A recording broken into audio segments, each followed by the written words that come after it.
Hello, and welcome back to another episode of the You Want It? You got it Podcast. I am the one, the only Russ Attitude. And I am Eric 7, the artist formerly known as Money. Money Mike? The artist formerly known as the Opryland worker who saw the Pinto-based car every day. While this, Brace. Yeah, so. Or if you just had the Knot Man right there, Brace, how low can you go? Death row? What a brother know. Once again, back it's the incredible rhyme animal, the infallible B Public Enemy number 1. 5-0 said freeze, and I got one. Okay, I'm done. All right, cool. Last night I watched Anthrax in Japan, Osaka, Japan. And they're playing the Iron Maiden Number of the Beast, and like you hear the music playing, and then out of nowhere you hear the whole crowd eventually goes 666, the number of the beast, and then they go back to quiet, and then that's awesome. The music stops, the song ends, and then like I think it's like the Benny Hill theme or the Blues Brothers theme starts up. Yeah. And then fucking Anthrax comes out, dude, and just fucking slays it, dude. And I will see them in August. I will see them in August. Yes. They are coming to Montreal, Quebec with Megadeth and Iron Maiden. So 2 out of 3 ain't bad. Man. Yeah. So welcome to tonight's episode. Make sure before you go any further, go ahead and like, subscribe, add, and follow the You Want It, You Got It podcast on all your social media platforms, and share with your friends, and let them tell 2 friends, and they'll tell 2 friends, and so on and so on and so on and so on. So yeah. Wait a second, you're talking to like fucking Black Velvet in that chair? Yes. Okay. Yeah. No, that wasn't Cher did not sing Black Velvet. That was Black Velvet. Alana something. Yeah. Black Velvet in that little boy's eyes. Whoa. You can't say that word, dude. You can't say little boy's eyes. That's really bad these days. Oh yeah, it is. Okay, Alana Miles. But you could see why I would think I bet she's had a lot of miles. Okay, I'm done. They would have said showing. Yeah, they would have been like swing. Okay, so well, you can see why I thought that was Cher. Oh yeah, no, I mean Oh, I'm thinking of Black Cat. That's the song I'm thinking of, Black Cat. Yeah, and that's Janet Jackson. No, that's not Black Cat. It's not Janet. God damn Black, it! All these black songs. Black Cat was Janet Jackson. What the fuck black song does fucking Cher sing? I have no idea, man. Cher has a black song. If I could turn back time. Well, I mean, that's kind of dark. Yeah, I mean, Russ is wishing that he could turn back time and actually know what he was talking about. I don't give a fuck. Hold on a second. I'm going to find this song that I'm talking about. Let's see here. If I could turn back time. Yeah, that was her. Is that the one when she was on the battleship and her ass was hanging out? Yeah. And her son's playing the guitar? Nice. That's awesome. Yeah. Her son was like 8 or 9 years old when he was playing guitar, while his mom's butt cheeks were hanging out behind him. Hey, man, he knows what who his mom is. I mean, shit. Sure. I don't think he does now. Look at all the plastic surgery she's had. Bro, I felt bad for her at not the Grammys, but at the Rock and Roll Hall of Fame last year when they were talking to her and she was just like clueless. Wow. Oh, when she was singing. She was off with the singing, but I'm just sure she probably did, she doesn't have to rehearse, and they rehearse, and I don't know, whatever. Well, shout out to the class of the Rock and Roll Hall of Fame this year. We've got my boys Iron Maiden, and we got Wu-Tang, we got Joy Division and New Order. That's rad. Yeah. And Phil Collins and Sade. I mean, I'm sure Toby Morris is stoked about that one. So they're all cool, but the Rock and Roll Hall of Fame is lame. The inducting thing is, I just, meh. It's whatever. It's like people always argue like this band ain't rock and this band isn't rock or Well, yeah, but guess what? Rock and roll started from the blues.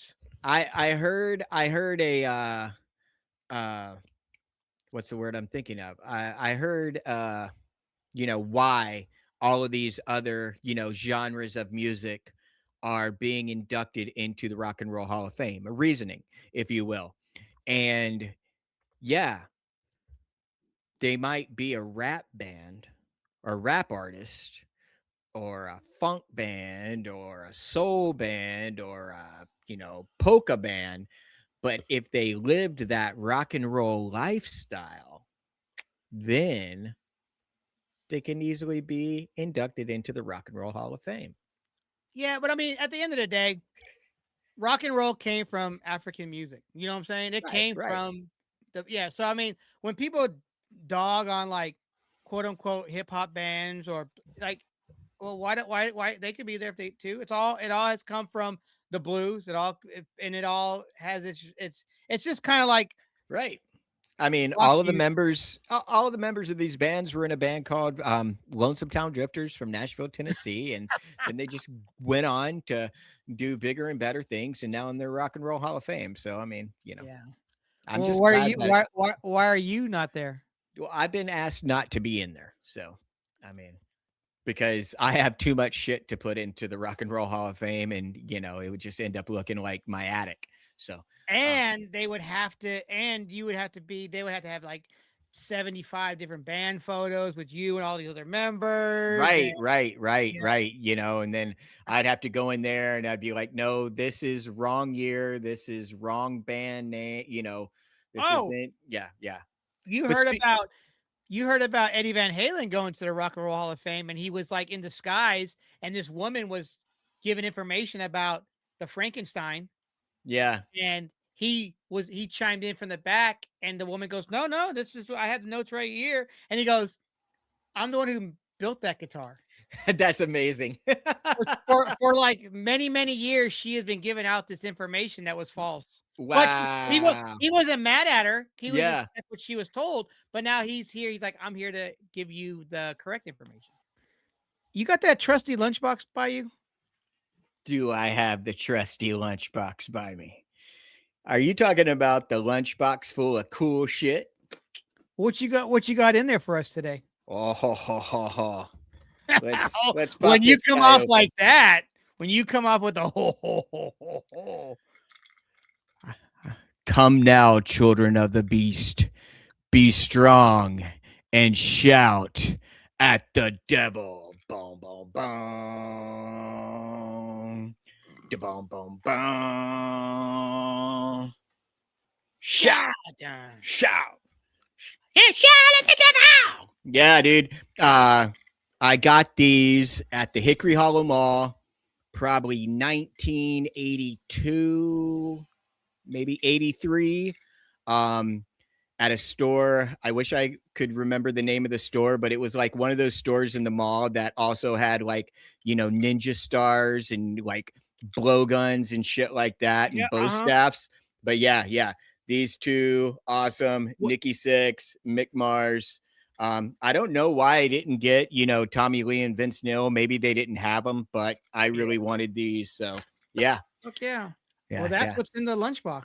That's what's in the lunchbox. Tune in for our next episode to see what's in The lunchbox. the lunchbox. So, was that store by chance called International Imports? It was either called that or it was called like the Bazaar or I know it wasn't the Bazaar. something trading company, maybe. I don't know. Like the Trading Post or something? Yeah. In California, we had the International Imports, and Okay. the back wall was nothing but rock and metal shit. And then on the side, like you said, Buddhas and blowguns and fucking swords. And it was cool. And it's funny. Yeah, all that shit. Ninja. I always wanted the padded ones, but never got them. I do have a couple of ninja stars, but I think my brother has them back in Tennessee.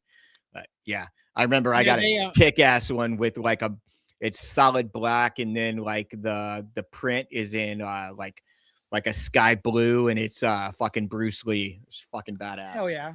Yeah. It's crazy because like right behind my laptop right now, I have a big flag of Motley Crue, "Shout at the Devil," Oh, and nice. I got that when I lived in Germany, and it's pretty Yeah. fucking dope. It's so great, rad that you did that, and I was like, I'm looking at the picture, and I'm Yeah. looking, and they're actually the same images that you showed. Oh yeah, for sure. Yeah, Sure. because those were taken from yeah, it had to have been the album photo shoot. But yeah, that Iron Maiden flag, that's from Germany. So yeah, I've had that They always since. had the cool shit, man. They Yeah. always had the cool merch over there. Yeah, dude. Back patches, everything, man. Yeah, Mhm. yeah. Cool. Well, So what do we got on today, the episode well, real this quick, evening? I want to give a shout out to the Discards, formerly members of the band No Solution.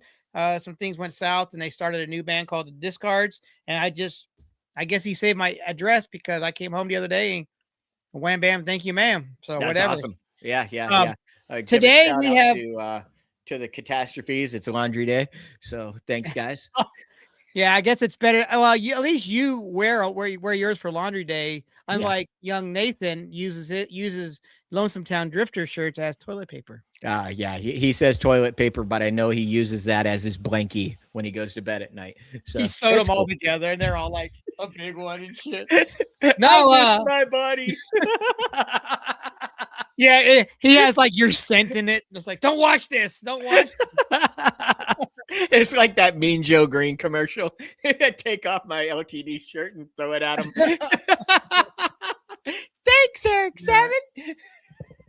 No, today we have Leigh Pierce on the show from Grizz Media. He's from the Intersection podcast where life and art collide. He just started the episode 2, I think, drops this week. Episode 1 dropped last week. Good podcast with No Tricks from England. Her story is really cool, actually. She was worked for the government and in the Ukraine, and then ended up leaving the Ukraine because she didn't believe in their thing. I guess she kind of got ran out. Ended up going to Turkey, didn't speak the language, so she's there with her kids, no language, different barrier, and then ended up moving and getting into England, where she writes her music. Great stuff, great podcast, cool chick. But yeah, so that's who our guest is going to be. And we have a lot of stack lineups coming up the next couple of weeks. So I'm ready to check those ones out as well. So hell yeah. Without any further ado, here is Leigh from Grizz Media. Yeah.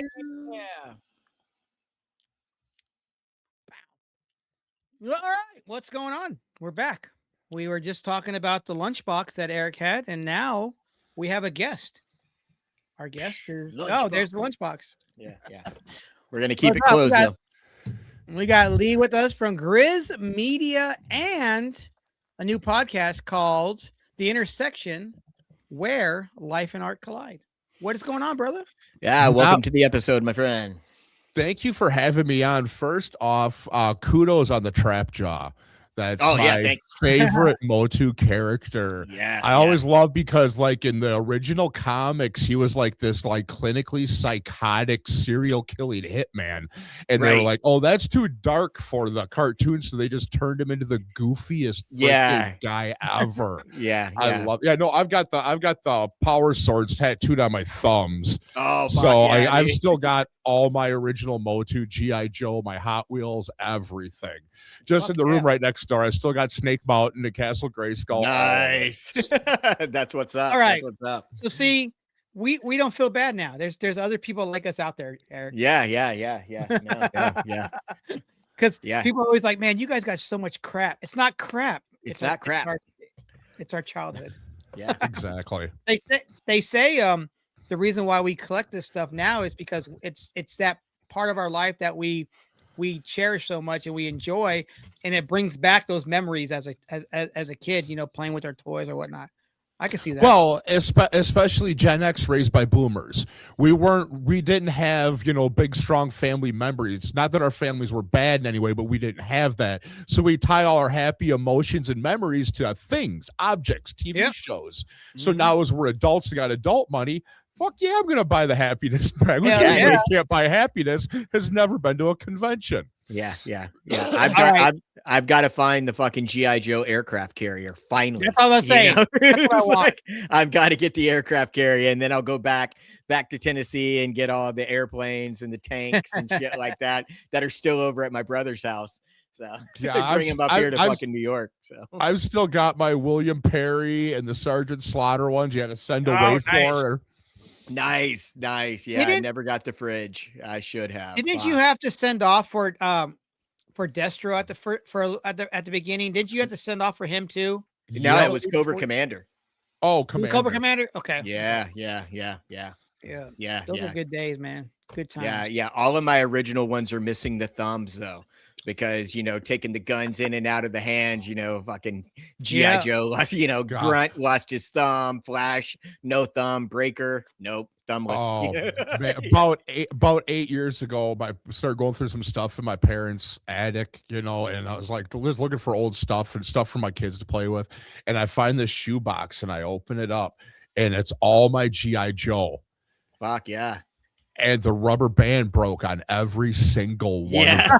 So it is the most glorious fucking puzzle I've ever seen in my life. So I ordered rubber bands, screws, T-bars, everything. I sat down and then I got my phone out and I figured out exactly what had what parts. I bagged them individually, and then I just sat down and zoned out and rebuilt every single one of them. Yeah, that was just God. It was like a couple of weeks of it, but God, that was great.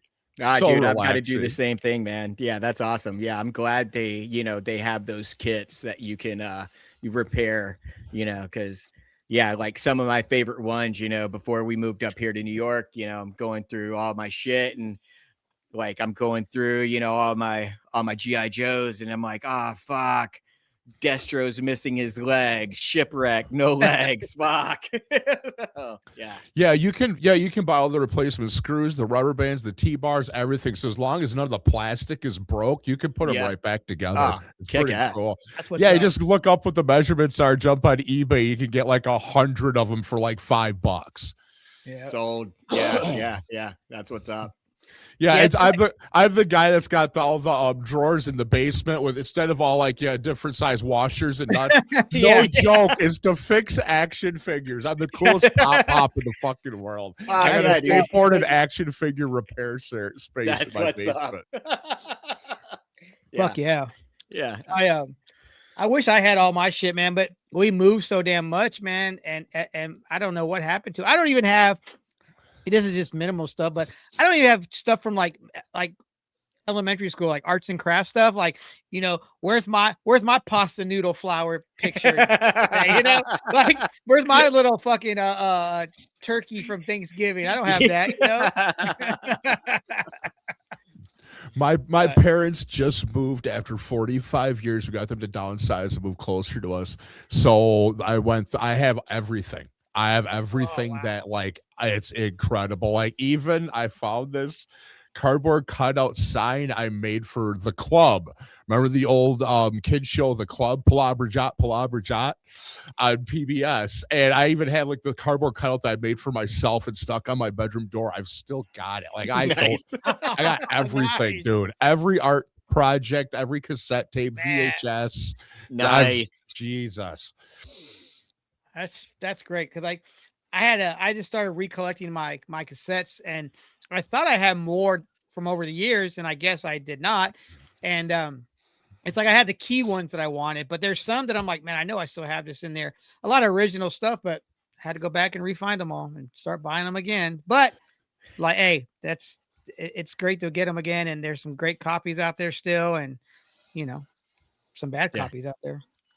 Well, and cassettes are coming back again now. They're actually making freaking Walkmans again that are Bluetooth or headphone jack and that are just chargeable. I saw, and they're like $50-$60 price point. It's not bad at all. That's awesome. Yeah. I mean, I see a lot of This one here is Bluetooth. No shit. That's awesome.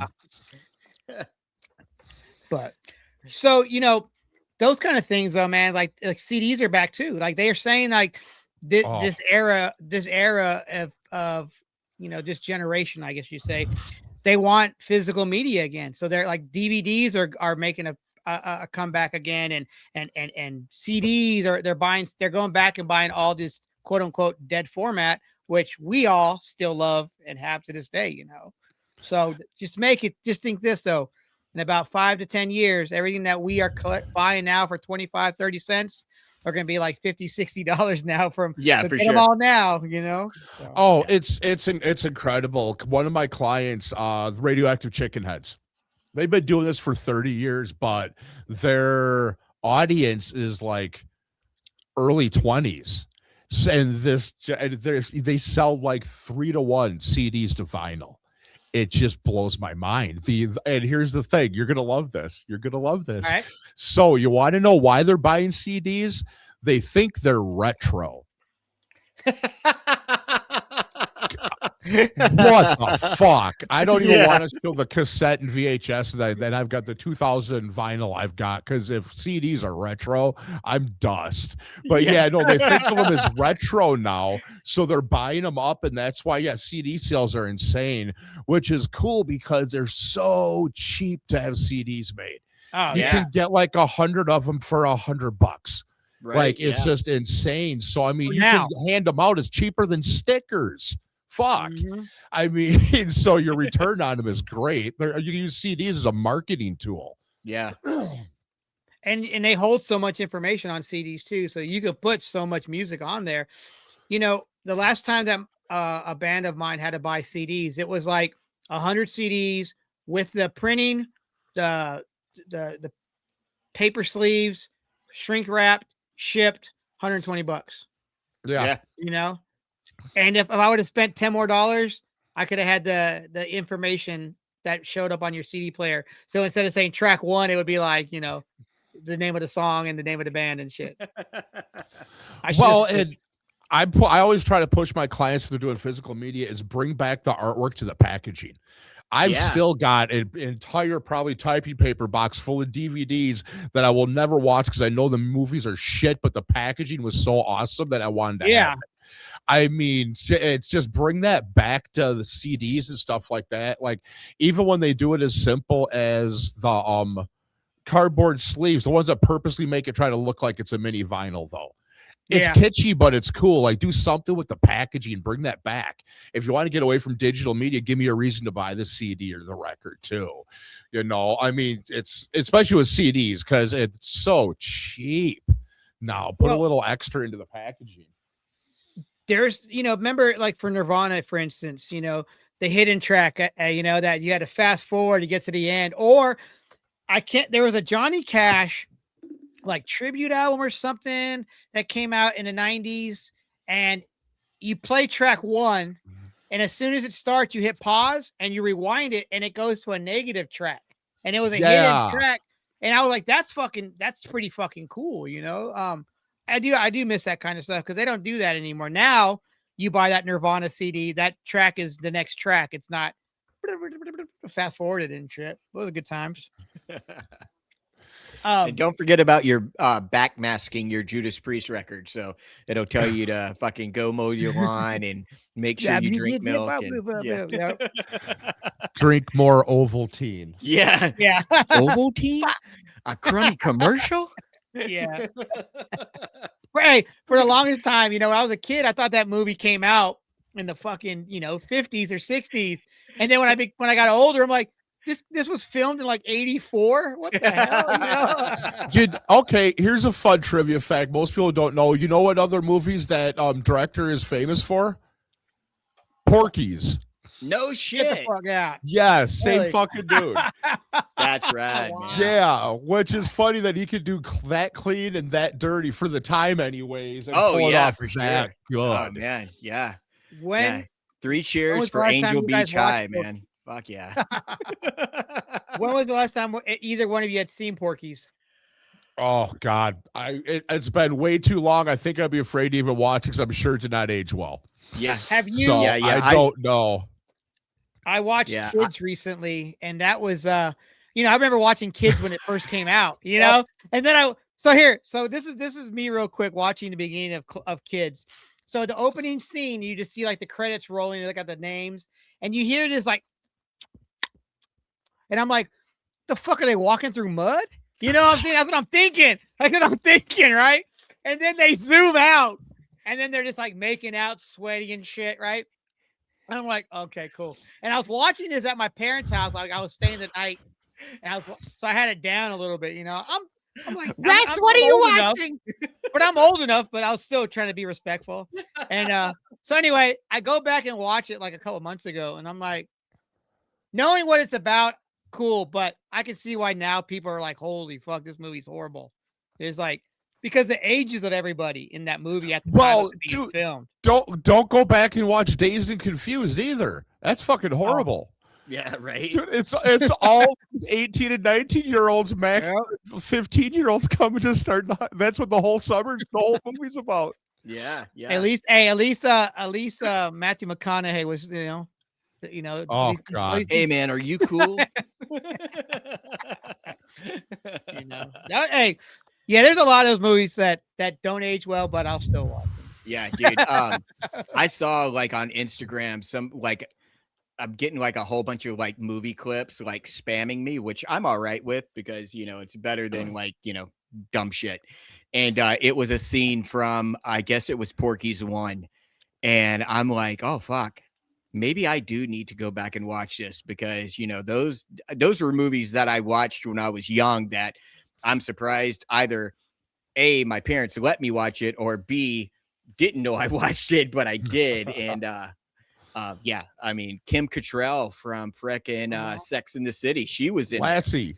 Yeah, Lassie. Dude, that scene is so great. Why do they call her Lassie? But yeah. Oh, well, that same like Revenge of the Nerds too. That's another one that look back and like I watched that way too young. I don't know. I should not have. It's like, hey, asking my older brother, what's a douchebag? And why did Booger just call that dude a douchebag? I said this in an episode a while back, and when I was a kid watching that movie, I thought those dudes were really fucking nerds. Like I thought those were real nerds on the screen. Like to me, I'm like, damn, these dudes, this is what they look like outside of like in real life. This is what they do. They're nerds, And yeah. like, But I was also the same kid too, though, that thought if I could see you on TV, you could see me on TV. So I was like, I can't change in front of the TV. They're gonna see me. made for some real awkward teenage years. Yeah, right. Yeah, wait. I'm not going to tell you what I was doing. No. Hey, no. Here's something real quick, and then I'm gonna stop talking about my childhood. I just told this story the other day to my neighbor. We're talking, and he was like, you should get a fish tank. And I was like, man, the last time I got a fish tank, I was probably like 8 years old. I said, let me tell you what happened to that fish tank. I don't know what an 8-year-old was knowing about being a stripper, but I'm sitting in my bedroom. And I have this belt on, and the belt buckle had my name. It said Russ on it. And I'm listening to music, and I'm doing, and it's probably like Weird Al or something. And I'm dancing to some shit. And I go to rip off my belt, and the belt slings out of my hand and cracks right into the fish tank. Water, fish flipping and flopping on the floor. My mom comes in. She goes, "What are you doing?" I was like, "Oh, nothing." She goes, "Did you throw your belt into the fish tank?" I was like, "No." And then I look, and the belt is hanging out of the fucking fish tank. Fish all over the floor. She goes, "You don't get a fish tank ever again." And I'm like, why did I think about doing that? Dancing? Maybe it was because I watched Porky's or something. Maybe that's what it was, But and then years later, you saw the same fish, flopping up and down at the end of the Faith No More epic video. Yeah. Well, Leigh, man, so you got this new podcast called Intersections, where life and art meet. Now, you had another podcast you were doing with another company. What can we expect from this podcast that's going to be different than your last? Well, the last one was for a marketing company, so it was a music marketing podcast, just geared at helping independent artists with marketing. Parted ways with them, and this podcast is just like it's about what life and art collide, how life affects art, and how art affects your life, and having artists, filmmakers, fans, and just as many different people as I can, and talk to them and just get to know them more. It's a lot more fun because it's a lot longer though now. Without like it was always around 40 minutes. Now they're like 2 hours. Yeah, It's now that there's no ending point, but it's also a lot more work now that there's not a team. I used to just have to edit the video, slap the intro and outro on it, put it up on the Google Drive or whatever it was, and that was it. Now I got to do I had to learn RSS feeds and I cut it into about 7 or 8 clips and got to get the subtitles in. And it's like, damn. Now, I listened to the No Tricks episode. Phenomenal episode, great episode. She's really interesting, really interesting. She is intense, man. She's just badass, dude. She's cool. Mm-hmm. And yeah, and is she one of your clients? No, she's friends with my clients, FMA and 12 Gauge, which is the episode that came out today. They work together and collaborate on a bunch of stuff. It's called the Neurodivergent Crew over in the UK. They also got this DJ, I think his name's Dreadnought. This beat builder dude's it's just incredible. But yeah, no, that's how I met her. And yeah, I knew a little bit about her and her dissociative identity disorder and her music and stuff. I didn't know like her whole backstory, like holy shit, like fucking action movie shit. Bro, yeah, when she was talking about like the working for the government and then not being like not liking what the government and leaving and then having to fucking go to Turkey and then now she's in the UK. I'm like, holy fuck, like this is some epic ass shit. I know, and then with the accent, it's just she's very intense, dude. She's super cool though, just really vibe. I sure wouldn't be able to be like that's just she's really cool. Yeah, I after listening to the podcast, I went through and listened to some of her music. You know, it's a lot of going on there, a lot of different styles. Like she said, if I want to write a song that has a rap part, I'm going to do a song with a rap part. If I want to have, like, she does what she wants, and that's great. And that's what music should be about, not being held back for anything, you know? Well, that's the one that the episode came out today. That's my clients, FMA and 12 Gauge. It's autistic, dyslexic, father-son hip-hop metal duo out of the UK. And these two are so incredibly tight. It's just, they're so fucking obsessive and they know what each other is capable of. It is just the cleanest, most just perfect fucking music. And but because of the way they write actually, they both have degrees in screenwriting. That's what they went to school for. And so they write from a screenwriter's perspective, and that's how they write their music. Like he was saying, the one song, it was like a 5-minute song. Just the notes on what they were going to do was over 10,000 words. Jesus. And that's just the notes about the song, not even the lyrics itself. And like, it's just, these guys are just incredible. But because the way they write, they've worked with folk artists, they've worked with metal artists, they work with punk artists, like it just straight hip-hop acts, and they just blend seamlessly. It's so cool. It's like when you don't belong anywhere, you can fit in anywhere. And it's kind of how I always live my life. I never really fit in, but I can blend in wherever the hell I need to. And it's kind of what these acts that don't define themselves are able to do, because they're never worried about their brand. No band wants to even put out a B-sides album anymore, and nobody wants to do covers. They're too afraid it's going to sound off from what they normally do. But like, I love that kind of shit. I love the one-offs. For sure. Yeah, you're all right. There's not, you don't see those B-side albums anymore. You know, because back in the day, normal time a B-side album would come out years after you would get the B-sides off the singles, and they would take all those B-sides eventually and then make a CD with them. And nowadays with the singles, with them just being on platforms, you don't get that bonus track anymore. You don't get that live version of something that you've never heard. It's like Yeah, there is a lot of that's one thing about the way music is nowadays. It's like I miss that. I miss going to the store, buying that single, and then there's another song that you've never heard by, like "So What" by Metallica. It was on the opposite side of "Sad But True," and it was like "So What," and it was a cover of I believe it was sorry, Stone Cold Crazy. The Queen cover was like a B-side, and when I heard that shit, I was like, "Holy fuck!" Like, and then I heard the Queen version, I was like, "It's not too much different." Like that Queen song's heavy too, but you don't get that anymore these days. No, and that's some of my favorite songs are not even albums, it's EPs that I grew up listening to, because EPs were always awesome because it wasn't a full album and you just know the label is like, this doesn't sound like your normal stuff. Or they're like, we got 4 songs that sound more like this. Let's do this. Because I think it was always fun because there's a little more creative, it was a departure what they normally did. Like some of my favorite old album, like Sacred Reich, Surf Nicaragua, or Anthrax, I'm the Man. Dude, I've got that on cassette. I've got it on 12-inch. I've got it on 7-inch, and I've got it on CD. I love that. And say Attack of the Killer Bees. Literally an entire album of covers and B-sides and live tracks. I love that shit. Nobody does that anymore, man.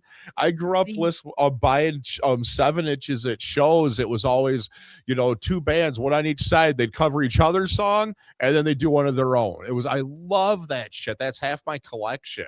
It's so fun.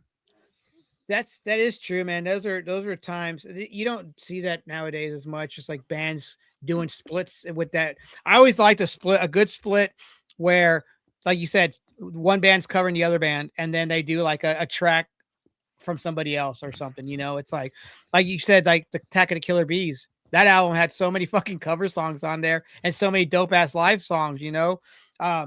I remember when I first bought that. I got it early because I lived in Germany at the time, and I got it early because I bought it at a French military PX, and they had already had it there. So I got it, and my friend, when I went back to school the next day, my friend's like, "Where'd you get that at?" And I was like, "I went to the French military exchange," and they're like, so I was like, I was cool for like a month before it finally made its way to the post exchange for the U.S. Army, But yeah, I mean, BYO, they were putting out all of those splits back in, I guess, it was like the early 2000s or something like that. And like one of my favorite ones was the Alkaline Trio One Man Army BYO series. And man, some of my favorite fucking Alkaline Trio songs were on that CD. They weren't on anything else until they put out the Remains record. But yeah, man, in the One Man Army songs were so fucking phenomenal as well, for sure. Well, and was it Sub Pop that had the singles club back in the day? It sounds like that would have been them. I think it was them. It was all like, it was bands just doing covers. I've got one. It's Rollins band covering Earache My Eye. What? Wait, what? No fucking joke, dude. And it's on purple, I think purple vinyl. Yeah, no, Rollins band covering Earache My Eye. I never thought I would see a Rollins covering Cheech and Chong. But yeah, no joke. So yeah, so they used to do that. It was a singles club, I think. It was Sub Pop. And so it was stuff like that. Bands doing stuff they wouldn't normally do. And like, that's just brilliant. I love that. Like the old movie soundtracks used to be that. It was stuff that you couldn't get anywhere else. Yeah. Which is kind of like what game soundtracks are now, though. I mean, the gaming industry brings in more money than the music and film industries combined now. So, I mean, that's the new soundtracks where kids are hearing music. But yeah, I mean, the soundtracks, though, back in like, the late 90s, early 2000s, like fucking, the Mallrats soundtrack, had, Weezer's Suzanne and fucking Wax's Mallrats and fucking, and then of course, what other fucking soundtrack? I mean, the fucking Beautiful Girls soundtrack was fucking rad. Afghan Wigs doing Be For Real. What other ones? Pump Up the Volume was like my first experience with the soundtrack when I got that. And that, that opened me up to bands like Urban Dance Squad and shit. And the Judgment Night soundtrack was a phenomenal soundtrack. You know, because they were the first ones that did mashup. You know, how the music, you had hardcore, metal, and hip hop. You know, and it was like some of the collaborations on, you're like, holy shit, like Slayer and Ice-T just did like a medley of fucking old school Exploited and UK Subs and shit like that. And then, you know, you have Faith No More and the Booyah Tribe. We were talking about that before we started recording, and that is fucking a great song. Another Bloody Murder. That song, the Booyah Tribe dudes, fuck. Those dudes were some boy that if they were coming down a dark alley, I'd probably just turn around and walk the other way, because you know, they were some big boys, you know, them island boys, you know. So not the island boys. Not those fucking those tools. We're not gonna go down that rabbit hole right now. What do they say? What do they say? There's supposedly Epstein's kids. I don't know. Yeah. Yeah. I saw that picture of them with Jeffrey Epstein when they were children, and I was like, those could be those kids. They look like them, you know. But now, yeah, those dudes. Hey, they're tools, but man, they got their quick little dollar, didn't they? Yeah. they got their bag and ran away. So Leigh, man, how long you been doing stuff like this? Were you in music? Did you do bands and stuff when you were younger? So I've been promoting bands for over 30 years, probably 35 years back in high school. I was always the weird art kid, skateboarder and shit. Didn't do bands till later in life, but I was always promoting all my friends' bands. I actually always wanted to go to school for marketing. When the toy catalog would come out, I was more mesmerized by the copy and the layout than I was the actual toys. Like, I like the commercials better than the cartoons. We were talking about like all my Motu. I've still got my Where's the Beef pin that's still on the cardboard backing that I got. Nice. I've still got my California raisins. Like, I've like stuff like that. The Noid. Like, that's what I wanted to do. But back when I graduated high school, it was degree in commercial art, a degree in business marketing, probably moving somewhere else. I was already having substance abuse issues by that time, so that wasn't happening. So jump ahead. I've worked in and out, worked bands for years, did marketing for music venue, organized a ton of events and stuff like that and shows. So I finally had a chance. When our youngest was diagnosed with autism, one of us had to stay at home. So I chose to do stay at home dad, so I continued to do networking and stuff like that since I had the time. So I was able to keep building network and booking shows and stuff like that. So now we got him getting out of school, and we know what he was doing and where he was going to be going. He was going to get a job and stuff. So I went back to school, and now a marketing degree is 2 years. I was like, well, that was fucking nice. I waited him out. Fuck. See, I said, if I say I'm going to do something, you got to keep reminding me. I said, I get a degree. It took me 30 years. Shut the fuck up. It takes me a minute. You ain't got to remind me every 30 years. I'll get to it. Jesus. But so I got my marketing degree, and I was working for this other agency out of LA. They were building a marketing platform online. Decided they wanted to have a podcast that I ended up working with. I was director of marketing for indie label, and then I got an opportunity from this guy. I've never met him, from Copenhagen, Denmark.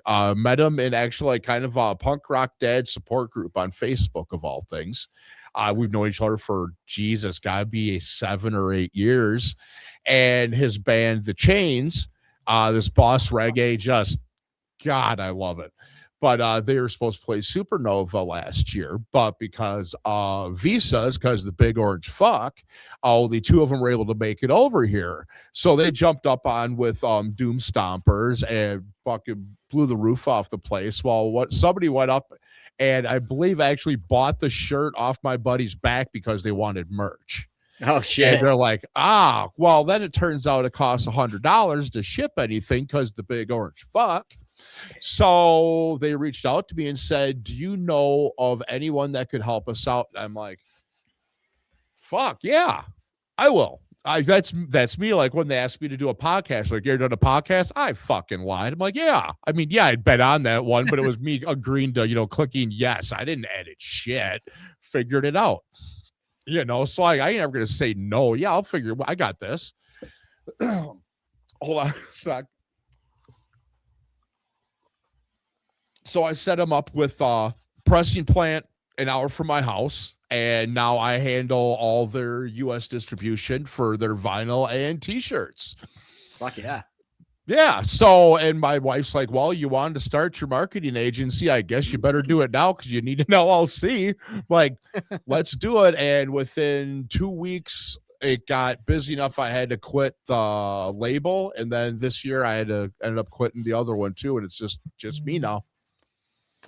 And it started, one of my other first clients was 1876 out of Portland. I had them on my show and got talking with Gabe, and that dude is just something else, man. I love that band. They're so cool. Nicest fucking guys. Brought them on, and then it just kind of snowballed all of a sudden, which it's always good because like almost half my clients are on the West Coast. And I've never been to the West Coast, but that means I'm doing good because word of mouth. So like half my clients are in the Pacific Northwest or in SoCal. And now I've got them all over the U.S., UK, Denmark, South Korea. So it's pretty cool because I sleep odd hour. I'm an old guy, dude. I'm gonna be 50 next week. Like, hey, you're young. Gonna join the club, man. I'm a pop man. So like I'm the one. I get up at 4:00 in the morning. I'm totally that old guy that gets up fucking early. Like I'd rather get up early when things are quiet in the world, Yeah.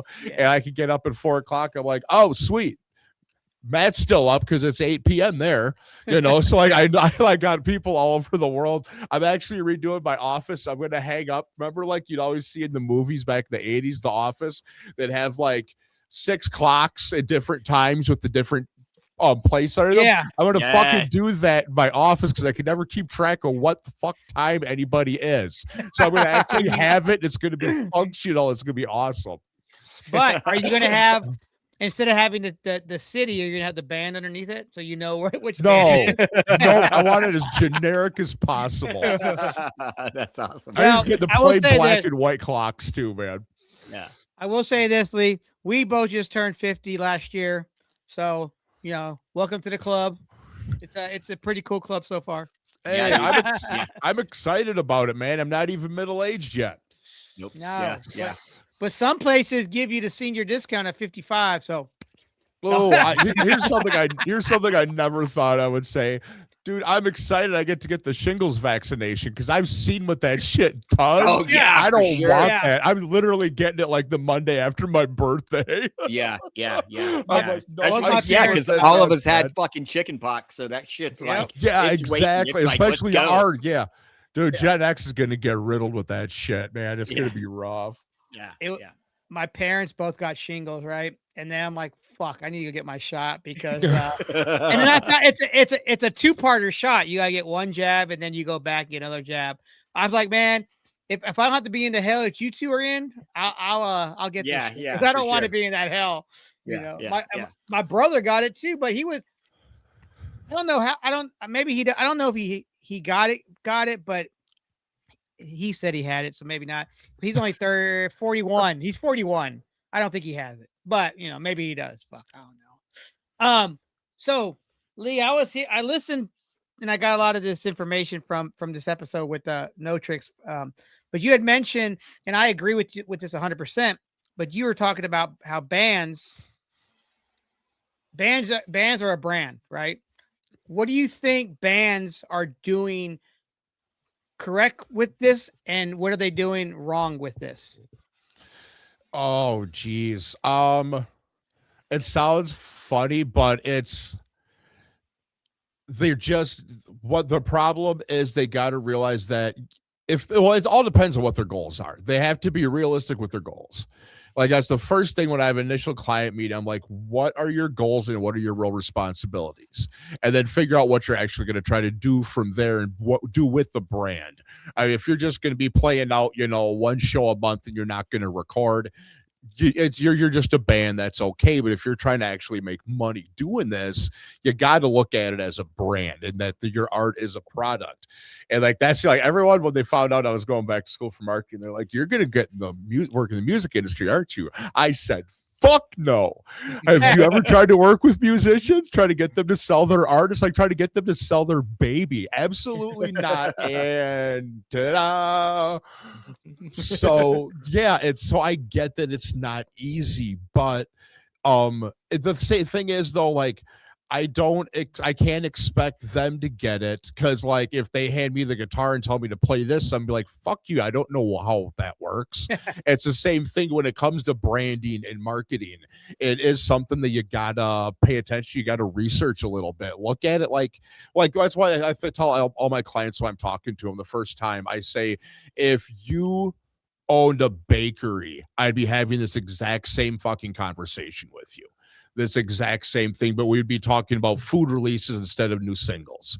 Other than that, it's the same thing. You need to look at it the same way, because all marketing now is on social media. It's not even digital marketing. Nobody's getting email flyers. Nobody's going to website. It's all on social media now. Yeah. And it's important, and it's not that hard, but it's a skill still. It really is. I mean, for my clients, I make up a social media schedule. I've put 100 hours into research in this, figure out what your target market is, who your audience is. And then I know by race and gender and location and age, what platforms they use, what time of the day, what are they searching for, what are they watching, when do they watch long form videos, and what platforms do they do it from? So there's a lot to it. Like I see, that's what I do though. That's because they don't have to. But like you can get into your analytics and find this stuff out. So like you got to remember, your fans are your target market, and you need to try to find them. If you want to sell merch, you got to sell merch. If you want to advertise your single, where are you going to post it? Who are you going to get it out there to? So, I mean, the more you look at it as a business and as a brand, also the more you can polish it though, too, and become more professional, the more people want to work with you. Correct. I noticed, with the way it is now, and you're talking about the marketing part, with the way social media is, like, you have to stay relevant on your platform on social media. And you could be gone for a month and you might be forgotten about already, because you got to stay current and you got to keep showing them that you're there. And when I used to book bands, I used to always say, I'll work as hard as you work. If I see that you're busting your ass promoting this show, I'm going to bust my ass to promote these shows. But I'm only going to do as much work as you're going to put into it. Don't expect me to do everything. I don't mind. I'm here to help, but you have to help yourself too, And like when I see these bands, for instance, Urethane, for instance, those dudes post up a video every day with a different caption with it, a different song, but it's the same kind of, but they're doing it and it's getting the people to see them. And because not everybody's on the computer at 10:30 every day. So you got to think about that as well, but they do it, man. And I feel like a busy band is what needs to be going down. It does. Actually, their episode I did with them is coming out next week, I think. Urethane's the next one I got coming up next week. So nice. And they were a lot of fun. Well, yeah, because like they've got to, they got to rebuild their social media. Oh shit! I mean, what they had to fucking go through. Fucking bull. I'm not sorry. I'm laughing. I do take joy in people's misery, even good people sometimes. I'm sorry, guys, but they're so goddamn funny talking about it. Wait till you see the episode. Oh man, he said something about. Yep, follow us on Instagram. As soon as we hit 12,000, we're gonna delete it. Something like that. And I just lost my shit. And please tell me it was the bass player that said that. Yes. Oh. And he shows up. I think he showed up late, and I don't even remember. Oh, it was fucking hilarious. Yeah. Yes, I think it was him, and I think he showed up late. And I don't remember what he made his screen name, but it was just brilliant. Yeah. Oh my God. Yeah, he showed up late to our episode as well. Yeah, and then I told him that I was, I'm up there in Buffalo because my wife got a job a year and a half ago, like uprooted from Nashville, came up to Buffalo, and he's like, "Oh yeah, Buffalo, yeah, OJ Simpson." And I was like, I didn't even fucking think of OJ Simpson when we fucking moved up here, you know. And that was the first thing he said. And that was the first thing. Yeah, yeah. He was like, "So yeah, He said, seen the statue of the juice," and I'm like, I haven't been out to Orchard Park yet, man. I'm sorry. God, yeah, that was He- funny. yeah, He was great. No, he was talking about that he pulled into the parking lot and saw this like Mr. T Astro van, and he was like, "Man, if we had that for our tour van, I'd be pitying so many fools." And I was just like, "Dude, I just died." And I was like, "This man just said I'd be pitying so many fools in this thing." Oh God. But can you imagine though rolling up to a venue and you see this fucking 18 van out there with a trailer hooked up to the back of it? It's a fucking band's Nah, tour dude, van. You know, that'd be dope. That'd be what's up, man. Yeah, yeah. But yeah. Talking about a band that had been established and then had to turn around and start from zero, you know, with their social media, man. So Well, and then on top of that too, the whatever fans might have sided with Cab, now you lost them too, which is good. Oh, yeah. I mean, yeah, but just yeah. numbers wise, because analytics and that's the shit that matters with streams and stuff. Well, I guess they have like a lot to rebuild, but they'll do it. They're like you said, man, they're hard working, and a busy band is a successful band. Yeah, I mean, so if not, at least you know you tried your hardest. Yeah. Well, and then the added bonus is they put out some fucking great songs. I mean, you know, even post, you know, Cap. I mean, you know, fucking just great music, man. So yeah. Well, and Cab's replacement, that dude is like a genius marketing guy too. Yeah, I could talk marketing with that guy all day. So like it's a perfect match. He already knew the band, knows the songs, and now he knows how to build a brand too with some of the bands he's worked with doing videography and shit. Like, that's what I was about to say. He shot the fucking video for Swan Dive, you know. It's like yeah. All right. Yeah. It's like, so this guy could do, you know, a fucking, you know, kickflip. This guy can fucking do, you know, video cinematography. Cool. Yeah, exactly.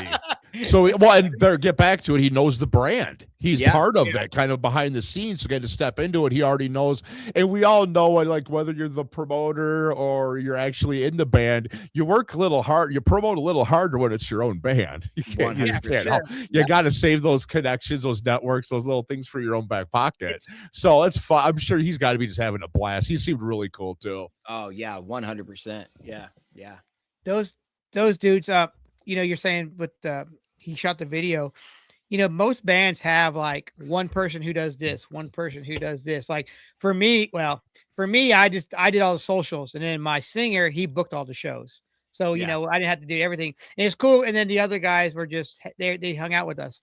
But you know, there's always those people, you know, there's always those guys in the bands that have their jobs. Like sometimes the drummer thinks he's the guy that talks all the time. And sometimes the drummer don't say nothing. So, you know. Yeah, I was the guy in the band that worked at Kinko's. Boom. So, yeah. You so you got to make all the flyers and handbills. Exactly. Yep. And we came to see you to get flyers made. Yeah. I supported the scene. And those bootleg stickers that they had back in the 90s. Yep. Yeah. From Kinko's to FedEx office, I was helping out the Nashville scene for sure. One flyer at a time. Yep. So, Leigh, man, you said you got to work with some of your like favorite writers and favorite filmmakers. Who are some of those?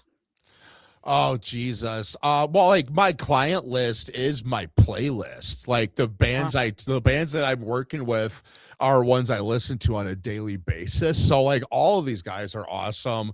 And then, but then like I got to like back with the last podcast, I got to interview James Marandino, the writer director of SLC Punk. Yeah. Like we did like 2-hour-long episodes. We just like hung out for 2 hours. Like I still talk to him pretty regularly. Like I never would have thought that all the times I watched that movie, I'd be getting to talk to him. Guar. That was getting to interview them. I did with Hunter, Techno Destructo, and then Matt Sawborg Destructo. I did 2 episodes each with them. That was pretty fucking surreal. That was cool because I'm like, 15-year-old me's freaking out because 49-year-old me's freaking out. Well, I'm sitting there. I'm in her because I talk message Hunter, and he's like, yeah. He goes, I want to do 2 episodes since I have you on. He goes, would you mind if I did a costume change and you could interview Techno also? I'm like, I guess. So like we cut the first episode. So like I'm like this with the remote, and it would click to frickin' edit it so then it'd be Techno Destructo. And yeah, so I did like 2 full interviews with him and then 20 minutes with Techno. And when he's Techno, it's Techno. He doesn't break characters, so it was so fucking funny. It's surreal. I literally halfway through the first episode, I said, "Oh my god, I am at work talking to through a screen to Guar. I'm Mark from Empire Records. This is fucking rad, man." Nice. And like it was just so fucking cool. But yeah, so I got to interview Hunter and Matt. I actually even got freaking pocket dialed by Hunter on Christmas Eve, I think it was. I'm like, that was not on my 2025 bingo card. Yeah. I'm like, hello. My wife's like, did you just get butt dialed by Guar? I'm like, yeah.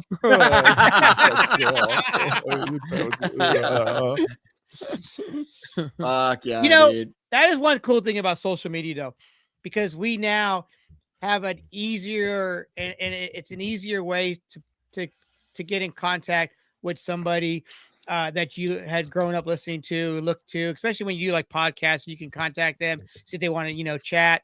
And I think that's pretty rad because most of them they're always been just like us, and they're on there too, just look at the world, and then you get to talk to them, and it makes that little child and you come right back out. Oh, it does. Well, then honestly, one of my favorite ones that I did is my favorite band right now is Gas Station Boner Pills out of Atlanta. Okay.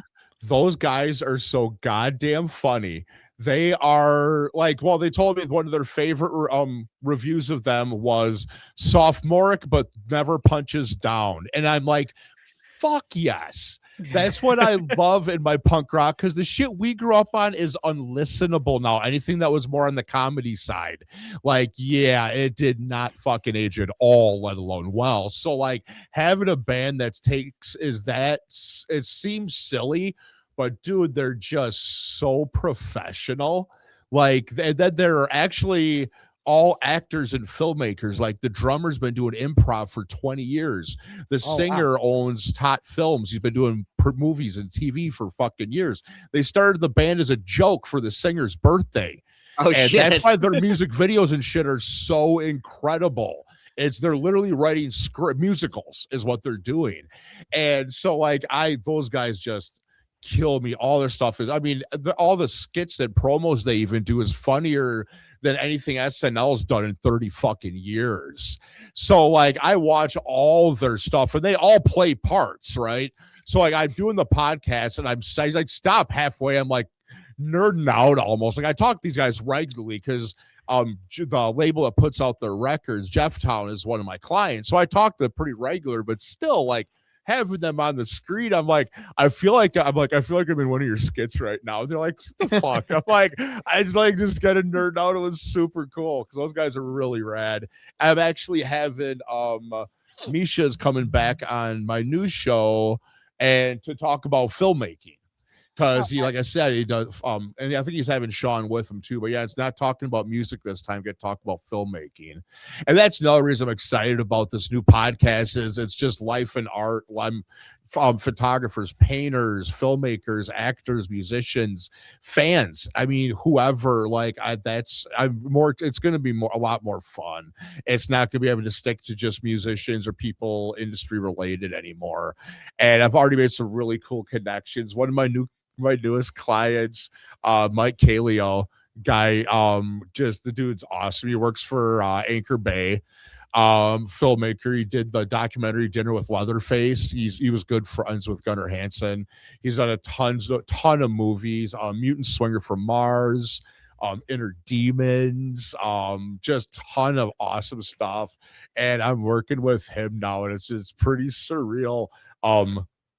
Because it's all just entertainment industry anymore. Everybody kind of floats between the two. It's not like when we grew up, like there was film actors, there was TV actors, there was musicians, and very not very often would they cross. And when it did, you ended up with Bruce Willis's Blues album. You know, you didn't get J-Lo. So like now everybody kind of move around in the industry. So because I ended up getting put in contact with them because of helping some of my clients get their music into the new upcoming Trauma movie. So nice. I started looking into more filmmakers and stuff like that. And one of my other clients, Radioactive Chicken Heads, guys are awesome. You need to check them out if you don't know who they are. My God, they're fun. Anyways, introduced me with this guy, and now his old Mike Kaleo, dude's awesome. He's a lot of fun. Micro budget filmmaker, but with Anchor Bay, guys, he does pretty cool stuff. Has Carrot Top from Radioactive Chicken Heads met Carrot Top? No, he has not. I actually have asked him this. No, he has not. And they've been around for 30 years too. Yeah. So I'm sure I think they were first, but I think he changed it just to make sure that they wouldn't get confused. Because I don't think Carrot Top was doing comedy 30 years ago. I don't know, possibly. He's in his late 50s. Yeah. Really, yeah. But yeah, and he looks like a ripped Wendy's from yeah. Oh God, yeah. Botox and silicone, man. Yeah. Who would have thought? Who left Carrot Top outside? Or it's like somebody put Carrot Top in the back of the car, in the back of the station wagon on a hot summer day. And he like melted and then put him in the fridge. Yeah, and then you rip the package off, and it's like, yeah, that's wild. So the Radioactive Chicken Heads, they all wear costumes, right? Yep. That's pretty. Yes, cool. They do. Like Green Jello, Guar. Yeah, they're good friends with them and Guar. That's actually how I met them. Was Hunter Jackson, Techno Destructo from Guar, introduced me to them. Which how cool is that to say? Like, what the fuck? I love name dropping that because that's so cool. Like, I mean, man, I've been a fan of Guar since I was like 14. I mean, Scumdogs came out when I was like 14. Is there a better, more prolific album for a weird 14-year-old kid to hear than Scumdogs of the Universe that everyone hears for the first time? I mean, are you kidding me? Jesus, that is like the best album for a weird kid to hear. I've been a fan ever. I still listen to that album probably once a month. Fucking love that album. Nice. I remember when I first bought it, I was like, the cover just looked fucking cool as shit. You know, I was like, this is great. And then I took it home and I was like, because I had saw one of the, I think I saw Phallus in Wonderland first before I even watched. I saw that before I even heard Guar.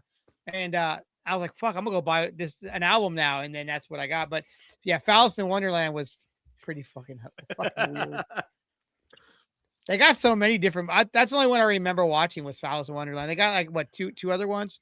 Yeah, I've still got the Dawn of the Day of the Night of the Penguins on VHS. I've still got the VHS of it. I remember first finding out about the Guar from that movie, and I'm sitting in this class, and this girl's talking about, and this popped into my head. We're talking about Guar, and then randomly, like I'm about to do now, she goes, have you ever put toothpaste on your toothbrush and you got toothpaste in your eye off from it? Like it flicks the bristle. So today I'm putting fucking toothpaste on my fucking toothbrush, and that shit happens, and I'm like this, like trying to. Dude, it was the worst. It's worse than hot sauce in your eye. It's like, fuck, you wouldn't go anywhere. It sucked. Oh, man. But it brought me back to that girl. Then we're talking about Guar. It all just went together. Now my eyes watering. Oh, well. Oh, fuck. Hey, Eric, what you got over there? I got 7 questions. Oh, boy. Leigh, we're going to play 7 with 7. Eric's going to ask you 7 questions, and there is no wrong answer. Oh, fucking challenge accepted, bitch. Yeah, yeah. Hey, you can lie to us. Yeah, yeah, for sure. Go ahead. All right. Question number 1. What was the first album you bought with your own money? Oh, Jesus. Motley Crue Theater of Pain cassette. Were you disappointed? A little bit, because I had heard Shout at the Devil and I thought it was going to be heavier. Yeah. It's not a bad record. It's not a bad record, but no, coming off a Shout, you're like, oh this yeah, this is good. And then you're like, yeah. what the fuck? Yeah. Schoolboy Blues. That was my first Motley Crue concert. Was the Theater of Pain. Yeah. Wow. All right. Question number 2, and I think I know the answer because of what we were talking about earlier. But what was your favorite action figure growing up?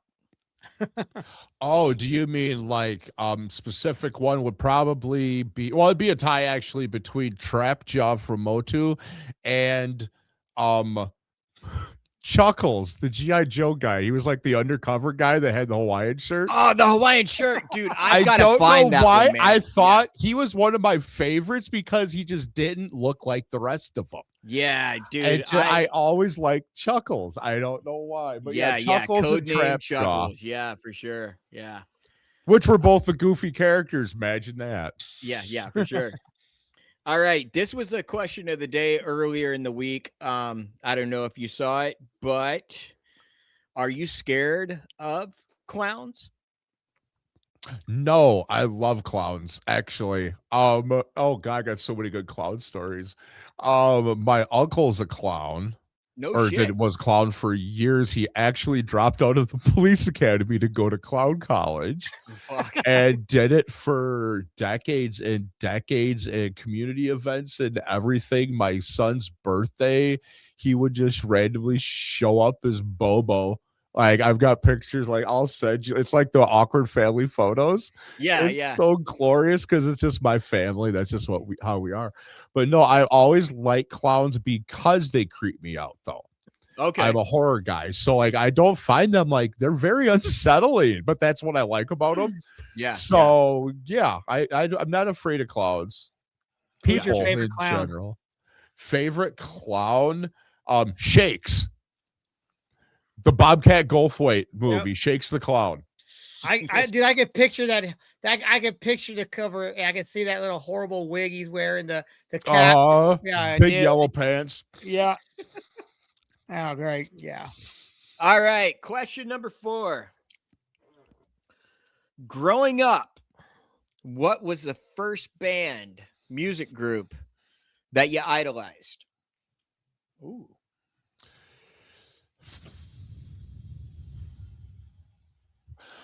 Probably Henry Rollins.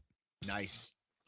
Because that was like when End of Silence first came out. So like he was like hadn't done a whole lot, but he like already he was writing, he was in that I'd seen him speak. I loved this. He was the one that got me into listening to spoken word. And he just seemed like the hardest working guy and tried to do it all.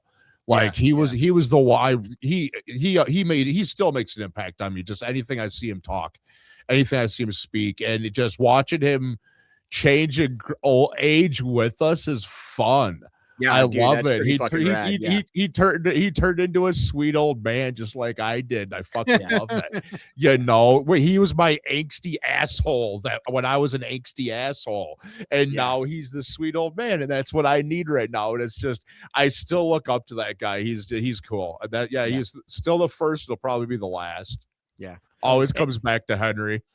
Yeah, and his role in the movie The Chase. God, absolutely. That was such a great movie. That was like it was 90s. Yeah, peak 90s. Yeah. I saw that in the theater actually because sick. I knew he was in it. Oh, nice. Yeah. All right. Did you ever hear of the band that Rollins was in called Wartime? Yes. The album was called Bad Food for Bad Thoughts or something. But yeah, it's not on any streaming platforms, but I had gotten it from my penny in the mail from the BMG in the mail thing. Nice. Yeah. I got fucking Hootie and the Blowfish. God damn it. I still love that record though. I don't care. Good record. Cracked rear view. No, wait. Yeah. I always wanted to name an album "Shooting Blowfish in a Barrel." Yes. That's your Hootie and a Blowfish cover band. Yeah. All right. Question number 5. What's a band that you were quote unquote late to the party to? Oh, Jesus. Man, there's been a lot of them lately. The one I think of the most is Virus 9. This street punk band, like I think like late 90s, early 2000s. They only put out like 2 albums. And they were incredible. They were just re-released on vinyl by Punkerton Records last year. Okay. And the band is, dude, it's just so good. It's so right? good. There's only like 2 albums, so it's like, God, I want more. But it's so cool to have something. It sounds like Mike from Street Dogs singing for Rancid what it sounds like. I'm not even kidding. And the bass player, Jesus Christ, I'm gonna fucking say it. The one track, Perfect Place, the fucking bass line rivals Maxwell Murder. Ooh. It's just this most insane. Yeah, like if you haven't listened to Virus 9, listen to them. The singer now, Mike Estes, he's a stuntman, Hollywood stuntman. Owns Dangerous Entertainment Management Group and has like the most awesome client list ever, like Ice-T and Jello Biafra and like Bruce Campbell and Keith Morris and Danzig. And, like, the dude just works with the coolest people, man. He's a really nice dude too. But yeah, check out Virus 9, man. Just incredible. Yeah, Perfect Place. Freaking bass solo. God. Nice. All right. Question 6. You've got Bill and Ted's phone booth, and you can dial up one concert. What concert are you going to? Easy. Lollapalooza 92. I was already there, but it was the most perfect lineup. I would go do that, or I actually was at Woodstock 94. Okay. And so it would be a toss up between those two because I would love to relive those because the lineup, I'd never see anything like that ever again. Some of them got to see. Rollins was the main reason I went to Woodstock 94 was get to see Rollins band. But yeah, no, if I had to pick one, it would probably be Lala 92 because the one I went to was the one where the famous video of Eddie Vedder climbing up into the rafters. That was in Alpine Valley. I got to watch that. Okay. The only thing I didn't like was that Ministry played at like fucking noon. Yeah. Who wants to hear New World Order when I'm getting sunburned? Yeah. Fucking put them on at midnight. Like, I don't want to see Al Jorgensen. I just want to see bright lights. I don't really want to look at Uncle Al, man. Yeah. So, like, could you do us all a favor? Put them on later. But yeah, that was my only complaint was I didn't want to see Ministry in the daytime. Yeah, the fact that he didn't burst into flames. You know, well, say like Woodstock 94. I remember I'm standing up. It's like 1 o'clock in the morning, the middle of the night, listening to Violent Femmes sing "Blister in the Sun." I'm like, kind of fucking lost the feeling of that one, didn't you? Whoever set the fucking band times up, you asshole. Why wasn't that at noon when I was getting sunburned? But it's the same fucking guy that fucking did the lineup for Lala 92. Yeah. All right. And question number 7. This might be a tough one. Who is your favorite member of the Ramones? Joey. Nice. Absolutely. It was we lost him 25 years ago today, I think. As a matter of fact. Yep. It was 25 years ago today. Yeah, so like I always say, the Ramones first album debuted April 23rd, 1976. One day before I did. Nice. I always said I was late too. I always said nope. I stayed. I was like, I ain't coming out till there's good music. Ramones came out the next day. I'm like, all right, let's fucking do this. That's what's your favorite Ramones record? Jesus, Animal Boy. Nice. That honestly, I was rocking that one today. It was different. There was some great that was almost a one-off album though. You got the best of them, but it was never really, people hate that one because they don't really consider it because how much Joey only did like half the vocals. Yeah, or it's so it's like if that. So but it's like, but still it got to showcase everybody a little bit different. I just love that album. Yeah, but I mean, everything was great. If I had to pick one favorite song, though, it would be just Joey's cover of "What a Wonderful World." Oh God, yeah. I mean, Jesus, dude, I'll never forget watching MTV the day he passed, and they put that video on, and I'm just sobbing because he's gone. It's like, luckily I got to see the Ramones once, and it was at it was Lollapalooza 95 or 96, and fucking Rancid was on that tour, Soundgarden, Metallica, and but I didn't care about any of those bands. We were there to see the Ramones because we drove from like Clarksville, Tennessee to somewhere out in East Tennessee outside of Knoxville. And we found out that Rancid was there too. And we're like, fuck yeah. And Rancid came out and they fucking killed it because it was still probably like an Out Come the Wolves Rancid. And then the Ramones came on and in leather. Everyone's wearing their leather jackets. CJ was in the band. In the summer of the South. Woo. Yeah. And they blasted through like maybe 5 songs, and they take a break, and everybody took off their leather jackets except Joey. Joey kept his on the entire fucking set, dude. It was fucking, and he had his leather gloves on. It was awesome. Yeah. That's what's up. Yeah. Brain Drain is my favorite record. I don't care what anybody says. I love that record. Yeah, that's my favorite record as well. Yeah, I mean, that is like my summer of '89 like soundtrack. Me and my buddy, we had Brain Drain on cassette, and it was a white cassette with black print, and we kept on passing it back to each other, and who knows where the case went. And by the end of that cassette's life, the print was all gone because it was just, it was like worn off. So many passes and so many plays. Yeah, I bought that because of the Pet Cemetery song, and then I was like, I gotta listen to the whole first side. Then I had to get to the second side, and then I was like, by that point, I was already invested. I was like, yeah. Nowadays, you're just like, dook, dook, dook, dook, dook. Yeah, like, nah. Yeah. Cool. So yeah, that's 7 with 7. Yeah, thanks for playing. That was fun.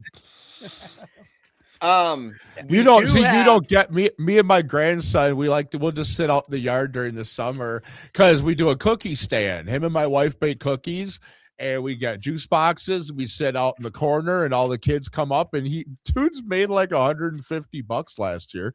And we will sit there and we play favorites, and he'll ask me questions. Well, what is your favorite this and that?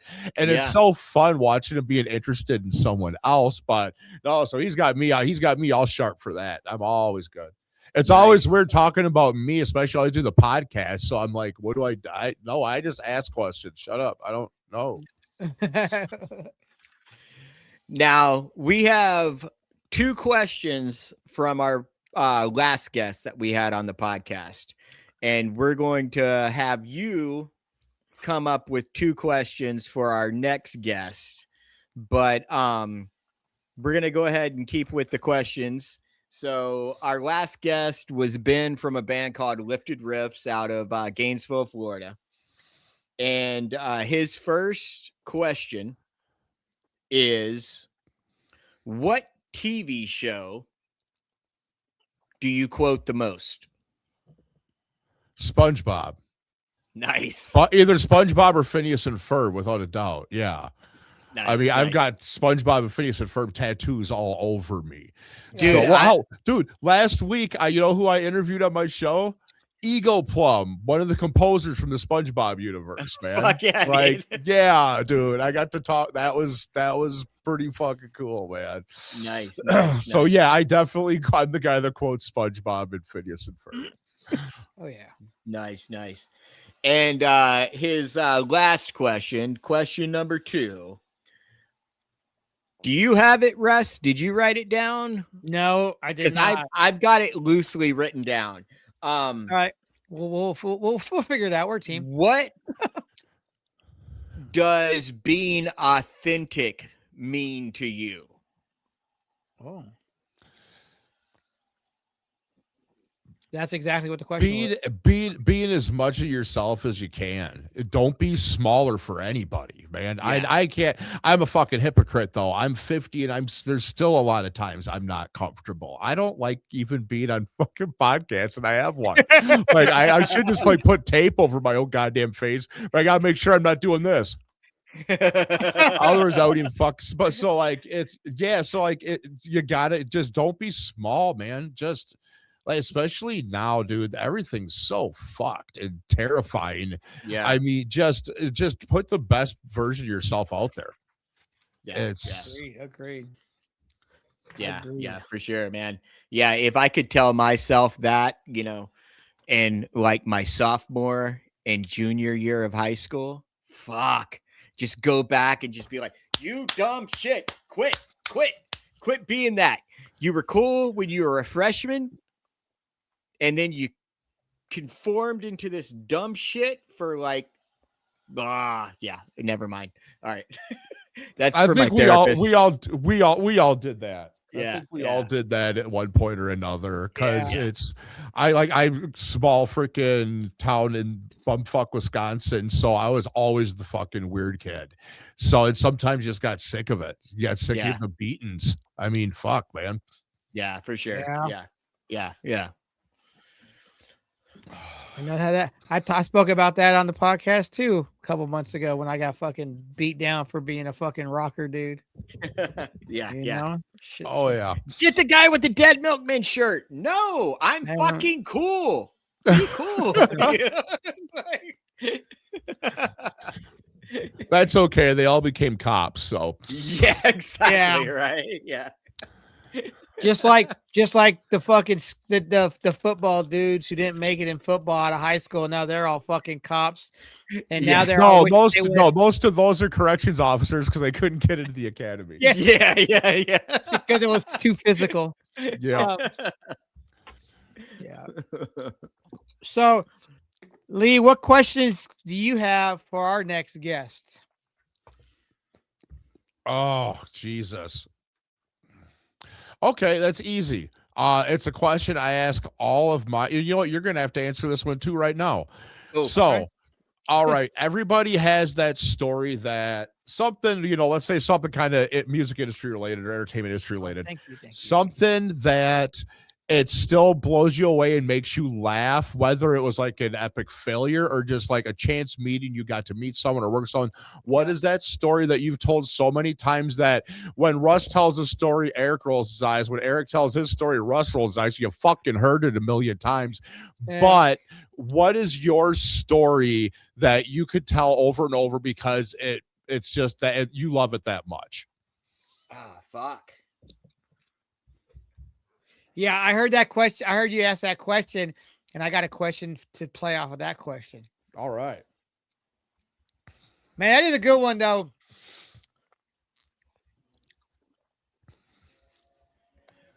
I have so many. Go ahead, I do too. I'm like, oh man. You don't realize it until you think about it. Yeah. Well, so here's where the whole question came from. So the whole reason I ever started a podcast, it was about that, talking people getting their best stories. And it's because of my way of life, my idea. It's called, I base it on is rubber chickens and scabs. Hear me out. So if you got a rubber chicken, I mean those big fuckers, not those little cheap ones you get at Walmart, like those big honking, like they're loud. If you've got one of those, you're the happiest person in the room, even if by default. But there's just something about it. You're happy. And if you got a scab, you've got a good story to tell, and it's probably stupid because that's how usually the best stories. And for me, there's nothing better in the world than being the happiest person in the room with a good story to tell. Rubber chickens and scabs. All right. Nice. I got my story right now. I remember, Eric, you've heard this before. It's funny, but it's also embarrassing now that I'm older and I'm sober now. So the story, it's funniest anyway. So I was playing this show at this bar and I get choke slammed through my own band's merch table. The reason why was during our set, I'm drunker and shit. I'm playing. I get up on this little ledge and I'm walking like a catwalk kind of thing, walking, playing bass, fucking just kicking off fucking pitchers of beers and kicking off people's beers. And I did this fucking thinking I was being cool or fucking funny or whatever, but I was just being a fucking jackass. So we get done playing and this big old meat and potato eating overall sandal wearing country boy comes up to me and just fucking said, I don't know what he says, but I smarted off and it was like, fuck you. He picks me up by my fucking throat and choke slams me through my own band's merch table. And I'm like, and I didn't hear this story until the next day. That's how fucked up I was. But I'll tell the story anyway. It's hilarious. I don't care. But yeah, that would be my story. That would be mine. Yeah. I was fortunate enough to tour in a band. So I've got stories from the road out, the yin yang. But one of the coolest ones that I can remember that comes to mind right now is that we were doing our first European tour, and one of the last dates that we played was Grizz Rock, probably 2000. Shit, when was it? It was probably like 2009, 2010. Anyway, I'm coming back out of catering and I see Stefan Egerton. And I walk up to him and I introduce myself. He had mixed some songs that we recorded for like a B-sides European release or something. And I'm like, hey, the rest of the guys are, in our little bungalow that we're sharing with another band because we didn't have our own. And I'm like, do you want to go meet the rest of the guys in the band? And he was like, sure. And I was like, okay, fuck, it's like, so I'm fucking walking with Stefan Egerton backstage at Grizz Rock, and we're walking through all these fucking bungalows, and you see NoFX's bungalow and Dropkick Murphys and yada, yada, yadas. And us, and I think we were sharing a bungalow with this band called Dear Landlord. And I kick open the door, and our lead singer is playing guitar. And I'm like, hey, Nat, this is a jackass that fucked up our mixes on our record.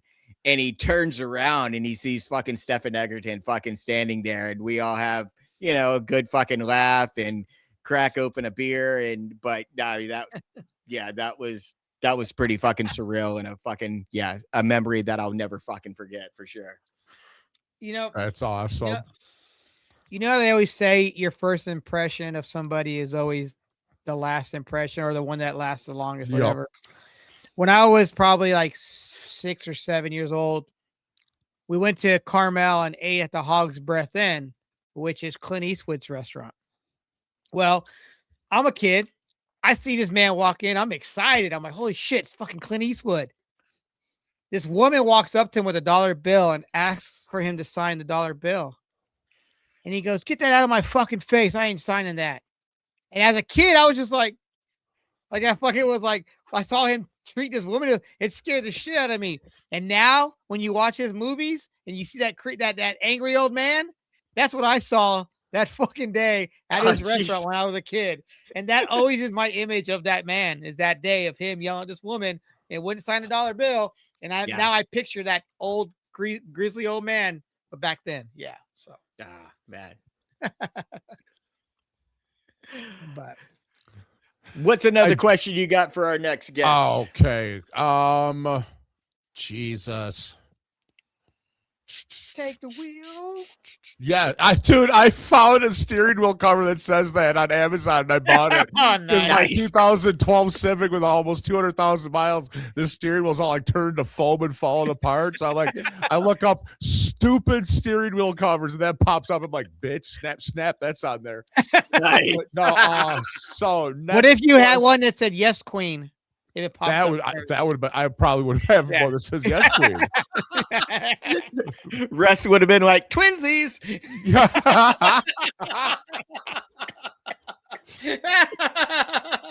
I just don't have the car to put it on yet. Okay, how about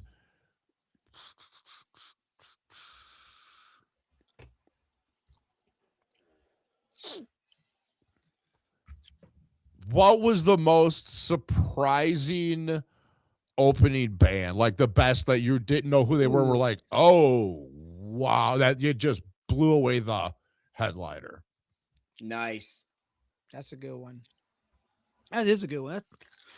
So off of that question, because you had mentioned that to No Tricks, she has said that she would defend the band Factory 81 for the rest of her life because that band made such an impact on her teen years, right? Yeah. What's one band that you would defend till the end? Oh, Jello Biafra. Okay. Jello Biafra or Henry Rollins, just them in general. Because I can't say they're bands because there's no real band anymore, but either of them, anything they've done up to this point and would do, I will defend to the end. And Jesus Christ, who would have thought Jello was right about everything this whole fucking time? Yeah, Jesus he's like a Christ. fucking Simpsons episode, you know? Fuck, man. Well, now we find out the reason the Simpsons were right because fucking Groening was on the goddamn plane to the island. I mean, you know, those weren't premonitions. Those were warnings going, bitch, remember, we know. Never forget. That's a good one. I like that question. Yeah. I will forever stand up for the Dead Milkmen and my favorite Australian band, the Hard-Ons. Oh, dude, remember the album Rollins did with them? Yes! I can't find it anywhere. I can't find a physical copy. I can't even find anything on fucking YouTube. It disappeared. Yeah. I've only seen like the Let There Be Rock video that's on YouTube. Because I know there was a whole album. I think it might have been like an EP, like 6 songs or something, but like it's gone. Like it's like it doesn't exist. I can't find on Discogs. I know it ain't some bullshit where like I thought like no, like I know I've listened to the damn thing and it's incredible. Yeah. Man, yeah. Thanks to my older brothers. Yeah. I know who that band, I found out who that band was, and it's like, talk about some fucking kick-ass love songs. And I love love songs, but oh yeah. Love is a battlefield of wounded hearts. That's got some fucking tear jerkers on there, man. It was like, I'm going to put this on a mixtape for this girl and this girl. Well, because I grew up in a little farm town. So like wasn't no music for shit. Yeah. All my older cousins lived in the city and they were into thrash metal and stuff. This is back mid 80s, late 80s. So like I heard Megadeth's Anarchy in the UK before then I looked into Sex Pistols. I heard Las Rockets Holiday in Cambodia before I heard Dead Kennedys. And that's what so it's kind of weird. But I mean, it was like still like little. I was like 13, I think. But so that's actually how I first got into punk. And then of course everything from Thrasher magazine and their compilations. Yeah. That's how I found the band Scatterbrain, was because I saw an ad and I was like, dude, I was an art nerd all the time. I was like, that's Robert Williams artwork. I fucking love his art. Nice. What is this? What is this band? And I'm like, oh. Yeah, so if you want, I'll send you this link on Discogs. I found that Henry Rollins Hard-Ons. Oh, seriously? It's on a compilation. It's on a compilation that came out in 91. Is it just one track? Because I could have sworn they put out an EP. Is it just Henry one Rollins? track? Yeah, it says Henry Rollins, Hard On, Let There Be Rock. Fugazi's on this bad boy. Fugazi's on this bad boy. And Fugazi. That's about all I know on the stamp. There's a lot of shit on here though. It's $10. $10. Shit, yeah, send me the link. That's cool. Oh yeah. Yeah, I like a good mix CD. Chicka chicka. Oh, say I've got playlists for every aspect. Like I have a playlist for driving to the store. I have a playlist for doing housework. I got a playlist for doing yard work. Like I got everything. Okay. Like I still curate everything. Now the clean house playlist, is it a lot of 80s? No, actually it's my a lot of it is like all pop one hit shit and stuff like that. So not even one hit, but like stuff like Uptown Funk and Shake It Off. Okay, like yeah. So like Sweet Caroline. And then of course then you got there'll be like Gigi Allen or Motorhead Ace of Spades too. So it's gotta kind of do one of these, and there'll be like the theme song Weird Al from Milo Murphy's Law theme song. Something like that. And so yeah, it's a little eclectic, but it's fun. Nice. Have you ever gotten to see Weird Al live? Last year, first time I got to see it was last year. Man, I want to see it. That was awesome. List. Costume changes and all, huh? That was incredible. Dude, well, I got to see him last year, and I got to see Bobcat Goldthwait stand up last year too. Oh, fuck yeah, that was pretty fucking cool. And then I got to go see the Dreadnoughts fucking record release party in Ohio, and I've liked them for like 10 fucking years, so that was pretty cool. It was pretty cool. I got some cool shit last year. Got a bunch this year too, man. I'm excited. Got a big couple months coming up with bands and stuff like that. Clients, they're all clients that I'm fan of. So I haven't met any of my clients. Not a fucking one. I've not met any of them. Up until a month ago, I didn't have a single one in my own time zone. Oh, shit. Yeah. Yeah, not a single fucking one. They were all either like fucking West Coast or they were overseas. And now I've got, because of how the central time zone is, I've got one from Minneapolis, one from Chicago, one from Alabama, and one from Texas. So...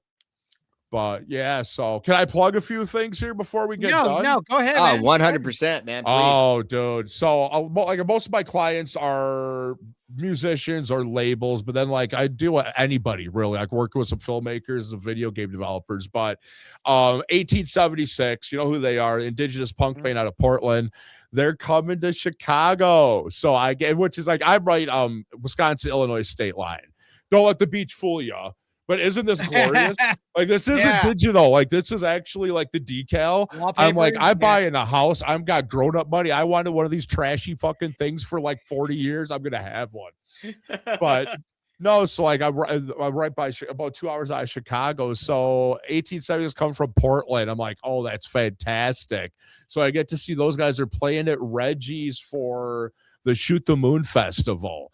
I also like do goddamn Gallows and Lash Out, but then on the other stage headlining is well, then their drummer can't make it, so the drummer from Kids on Fire, pop punk out of Seattle, which is another one of my clients who've got a bunch of stuff coming up, lots of shows, look them up, but their drummer's going to be there, so that's another one that I get to meet.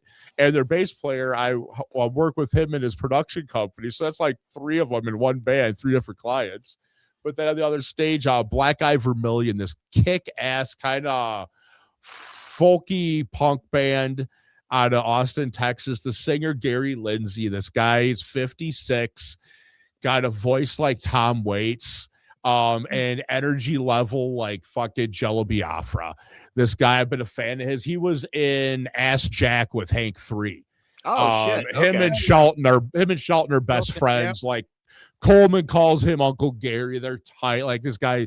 And like, I remember hearing Black Eye Vermilion. I was like, God, this guy, I see a video. Like, he looks familiar. I'm like, wait a second. I can bring up Long Hauls and Close Calls. I'm like, fuck, they're at it. That's him.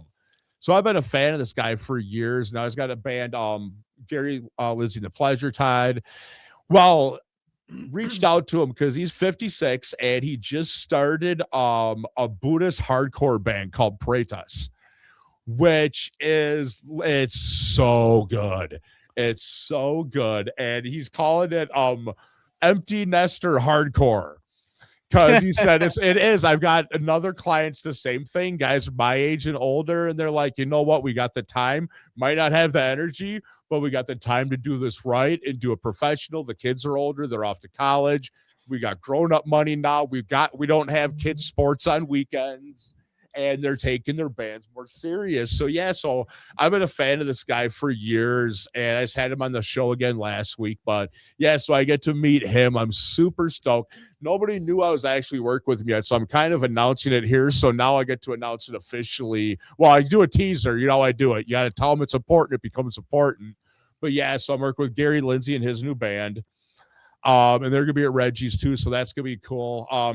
18 Fevers. If you don't know who these guys are, this is a death punk disco band out of Seoul, South Korea.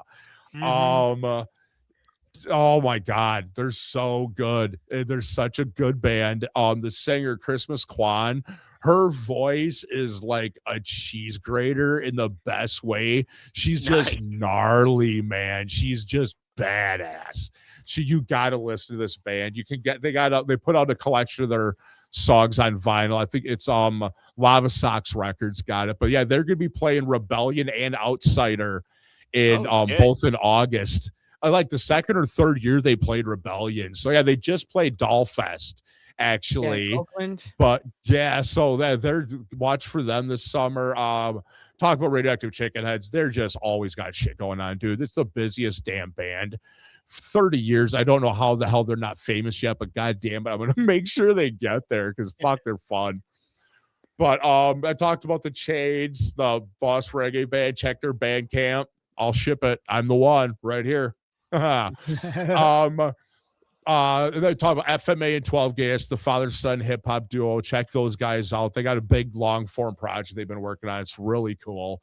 My buddy OG, Oliver Guthrie out of SoCal, he's kind of my in-house graphic designer, but he's got this killer band called Oliver Guthrie and the Southwest Doom Squad.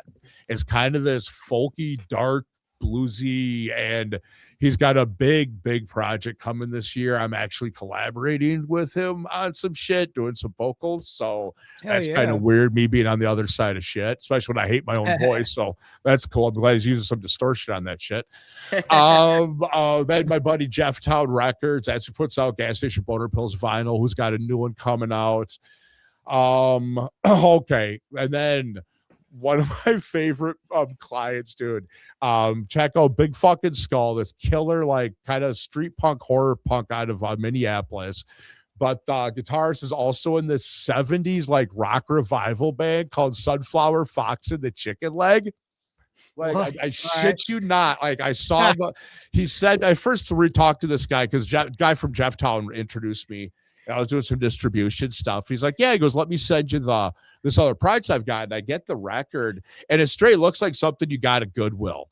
Like the artwork, you flip it over, the outfits, like you listen to it. It's even just black with an orange label in their logo. Like they keep it simple. They keep it like so fucking good. Female fronted, Katie, fantastic. If Allman Brothers had a sister. Like this band's super badass, and they're actually coming through on tour, coming from Midwest down to the South. And they're like, can you book us? So I booked him at the bar up the street from me. So I get to meet him, and I just got to go like 4 blocks and shit. Nice. I'm such an old fucking hermit, man. I love it. Hey, can you book us? Yeah, man. You want to play my front porch? I'll fucking pay you. I ain't going nowhere if there ain't a chair. Motherfuckers, VIP. We would all turn into... We would all turn into Obi-Wan Kenobi. And on the table, because I'm sitting down for this shit. I ain't standing in the back. I'm sitting on the side, buddy. I earned it. But yeah, they're coming through. Like, dude, they got a track, Breathe It. It's already got like over 150,000 streams. Like these guys, they're so good. I can't wait to meet them. That's gonna be a blast. Blind Adam from Blind Adam the Federal League, this kick-ass anti-fascist punk band out of Chicago. So good, and the nicest fucking guy. He's gonna be going to Reggie's too. So I'm gonna meet like 5 of my clients in one swoop, and I'm like, good. I'm done now. I don't need to talk to people for like a year because I'm gonna be burned out. My battery's gonna be done. But yeah, so I'm checking him out. He's got a repressing his album on Pretzel Records. And got a tour's coming up next month. And then I had mentioned Mike Calio, the director, dude. Check his movies out. Dinner with Leatherface's kick-ass documentary about Gunnar Hansen. Like, he's the sweetest dude. Like, it was really cool. If you're a horror fan, watch this.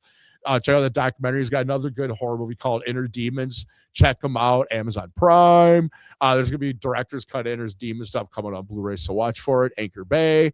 And then so another one of my clients I got roped into. Oh no, they're fucking blast. Stoner Games, this indie game developer out of Las Vegas. They got a game called Mosh Pit Mayhem.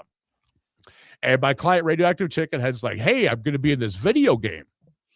I'm like, what do you mean you're gonna be in a video game? Well, you're literally just crowd killing. You get to choose what band you want to watch, and like it's their likeness, and you can play as them. And they get 3 songs, and like it's so bad. You're literally just crowd killing, and it gets an update every month.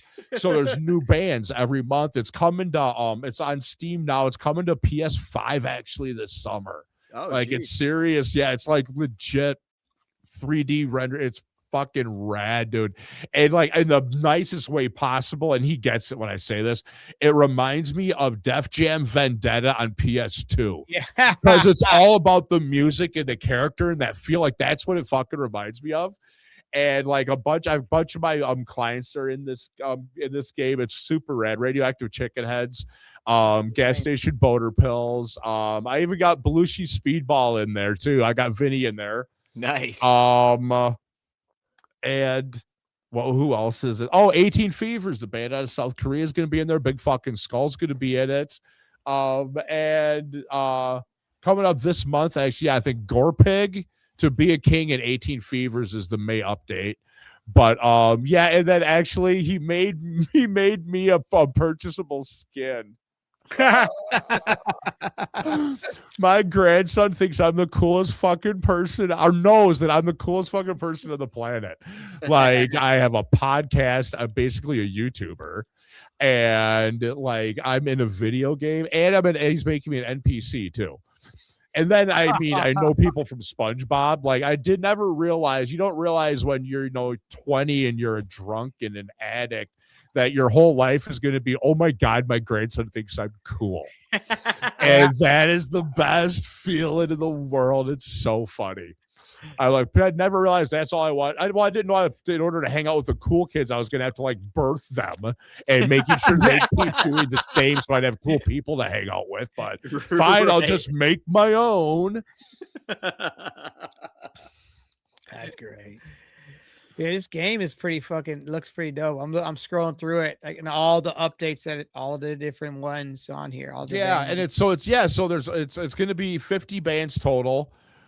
So far there may be bigger. There's some bigger names coming up too. It's a lot of fun. There's everything they're doing. There's reggae, there's hip hop, there's punk, there's death metal, there's all kinds of shit. It's super cool. Yeah, like you can play as the players too. So like as the musicians and stuff like that. So and then they got different arenas. Like you could go and play as Radioactive Chicken Heads played in front of the White House is one of the pits that you play in and stuff. And like, yeah, it's super fun. And there's like little side games and stuff. It's cool. It's a really cool, it's fun. It's a blast, man. Well, the guy the developer, it's all him. He did it all himself. So check it out. Stoner Games, Mosh Pit Mayhem on Steam. But yeah, he did it all himself, and he's a musician, got a label, stuff like that, mainly for their own stuff. But they decided that's what made him get the idea for the game, and it's just so fun. It's just mindless fun, just fucking crowd killing. Listen to good music. It does. It totally reminds me of like PS2 Def Jam Vendetta. Totally great. Now I got to dig that out. Luckily, I still got a fucking PS2 sitting upstairs. This is pretty cool. Yeah, I'll send you a link, Eric. Cool. Yes, please. It's pretty cool looking. Oh, if you buy it, wait, because I have a QR code. If you use it, I get paid, baby.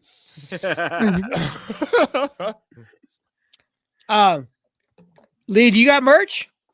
Yeah. Yes. I do. I'm the marketing guy with my own merch. Believe it or not, that's how good I am at marketing. But as a matter of fact, yes, I got t-shirts. And so it was a one-off logo design, did by my buddy. I'm not supposed to give him a shout out, but I don't care. He's my homie. I love this guy, Jay McElroy, Two Crow Collective, the ones that did the PBS's punk line. Great. Yeah. It's James. He's just this God. He's such a good human. Knowing him makes me feel better about the planet because there's people like him out there. He's an incredible person. But yeah, he did a one-off design for me. And I was like, because I need so here's the thing. So Radioactive Chicken Heads are gonna be, I don't know if I can even announce the movie. I don't think I can, but they're gonna have a theme song for a reboot of a movie. And they're shooting some music videos and stuff like that. And because they got voted in a reader's poll on Alternative Press, best LA punk band. Oh, dope. That was me. I can't help it. People were so fucking mad. Oh my God, people were so mad. It's like, it's a reader's poll, you douchebag. It's literally street team guerrilla marketing at its finest. If you're a fan, your band would have won. But they got some heat behind them, so they're actually shooting music videos. And like they're gonna be and then the producer of it is my other client, Mike Calio. So, and he's doing the music production stuff like that too. So the music videos are gonna be on the DVD and stuff. So I'm like, dude, you want to wear one of my t-shirts in the music video? He's like, hell yeah. So I call my homie and we like super rush in a matter of 4 days. We got design made t-shirts printed and shipped to LA to be on a fucking set to film for a music video. Hell yeah. So that's the only reason I even got merch. And then everybody wanted it. So I ended up actually sold completely out and had to order a second batch right away. So that was pretty cool. Oh, that's hell yeah. I mean, that's good. You don't want to be sitting on them, you know. I think the intersection would be a great shirt. Yeah, it's gonna be. Oh yeah, and shout out to my homie OG. That's my Oliver Guthrie. He's my in-house designer. Well, and my client, because I do marketing for him, and then we collaborate and I manage him as well. I have to manage him. I know shit. I'm his handler. Dude's awesome. He's a tattoo artist, multi-medium. His new project, I shouldn't go into it too much, but it's every single is also going to have, there's going to be a video aspect. There's going to be a gallery showing. It's going to be one huge it's going to be incredible. This guy's super cool. But yeah, he did the artwork for the intersection, the logo with me. He did that. He actually had got he had took the picture and did the stencil art of me it was just going to be a general for like a promo. And then I'm like, hey, here's my idea. And he fucking put it together like nothing. Yeah, and then the intro video now that I've got. So that was done by Carrot Top by Radioactive Chicken Heads. And that's actually footage from one of their shows. And the intro to my favorite song of theirs, Foiled Again. That's what that intro is in that bass line for the intro to my show now. Okay. So yeah, it's super cool. Well, it's actually that bass line, they wrote that. It was an homage to Got the Time. Nice. Is actually what it was. But yeah, it's one of my intro to my favorite fucking song, and he put it in and made it the intro for my podcast. That's pretty fucking rad. So give both those guys shout outs for that. Yeah, I was about to ask you who did that intro. And I saw you have it also on your page, just the intro by itself, so you can check it out. But don't check out the intro. Check out all the episodes. Well, it's fun because like I've got a video editor, I've got a graphic designer, several graphic designers, God, like probably a dozen of them, and so it's like photographers, videographers, and anything I can think of in my head, if I can explain it enough, my team can make it happen. It's so fucking cool. I love surrounding myself with good people and talented artists. And that's the thing. Like I run my own business. You couldn't pay me $1 billion to work with an asshole. And like I tell all my clients 100%, like I am hard militant leftist. If I even see you riding the fence, you're fucking gone. I'll call you out loudly and publicly. So that way all my clients know they, because I'm big on collaboration is the biggest part about networking nowadays in the entertainment industry. Seriously, an Instagram collaboration can be night and day difference for a fucking artist. It's so ridiculous. Sure. But it's just this new marketing and you got to adapt. You're a dusty old fuck that nobody wants to work with. I don't want to be a fuss. Like I said, I ain't even middle-aged yet. I'm only 49. So like you got to figure this stuff out.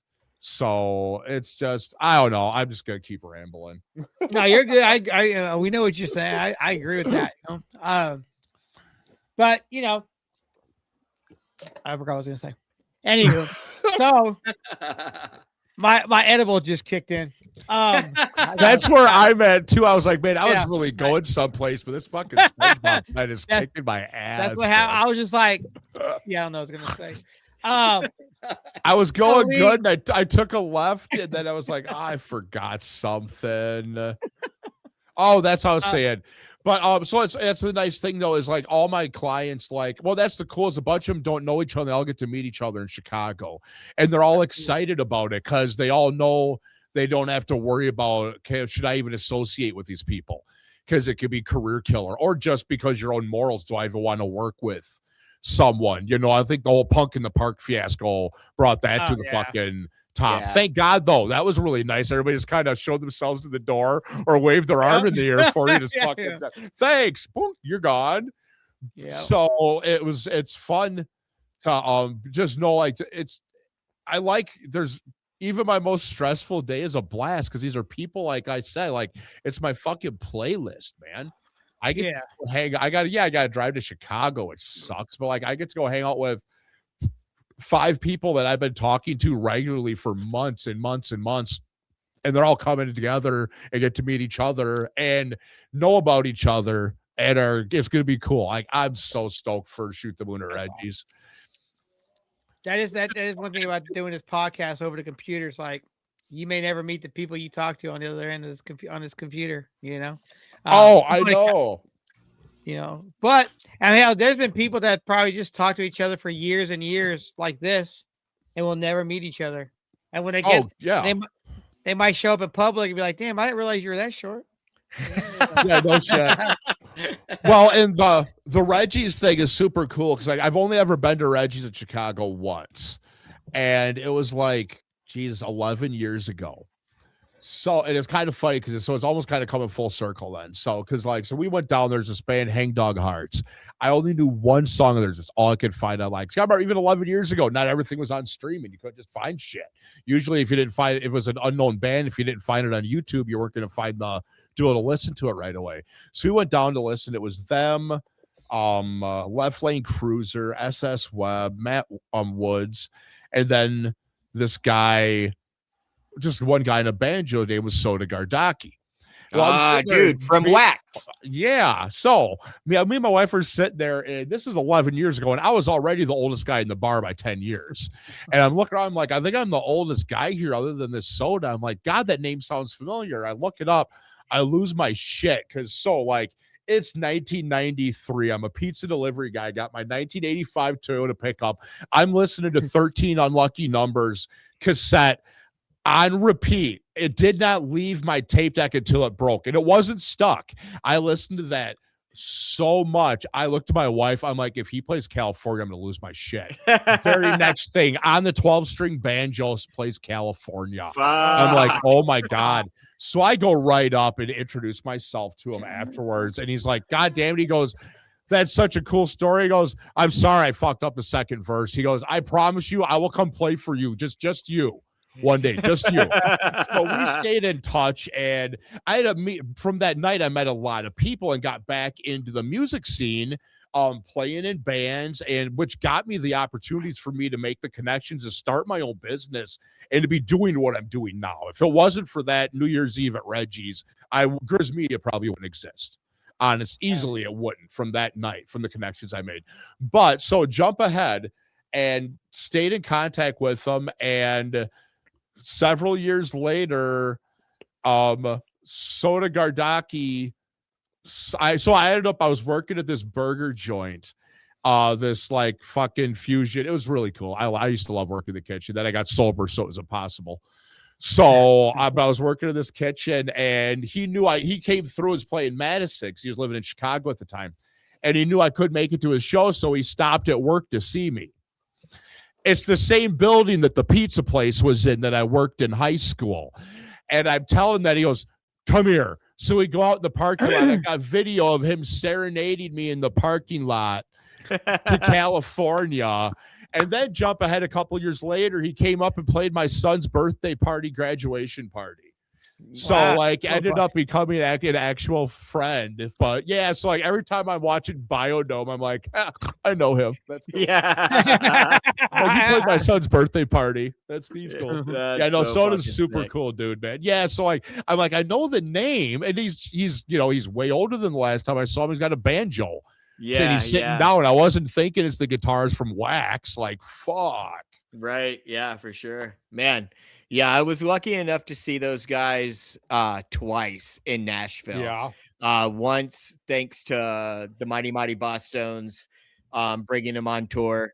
And then and that was a rad fucking show because it was the Bosstones, Face to Face, and Wax. Oh, fuck. nice. What a great show. And then they were writing that 13 Unlucky Numbers fucking record. So they were constantly touring, and they came back through Nashville at like they were like headlining. It was fucking sick. Well, yeah, Spike Jones and Beavis and Butthead, man. Yeah, that's what did it. for Well, sure. I mean, they put Spike on the map, and Spike put them on the map. It was a perfect fucking storm for us stupid fucking burnouts, man. It hit us just perfect. It's fire. It's great fucking song. Like, I mean, we were Beavis and Butthead. That's why they went from nothing to headlining, man. And they deserved it. Those like they were not came out of nowhere. Yeah. But yeah, so that was the first time or the only time I ever went to Reggie's. God damn, that was back when I was drinking. Biggest bar bill I've ever had in my life. Holy shit. I don't miss that. 9.5 years without it now. And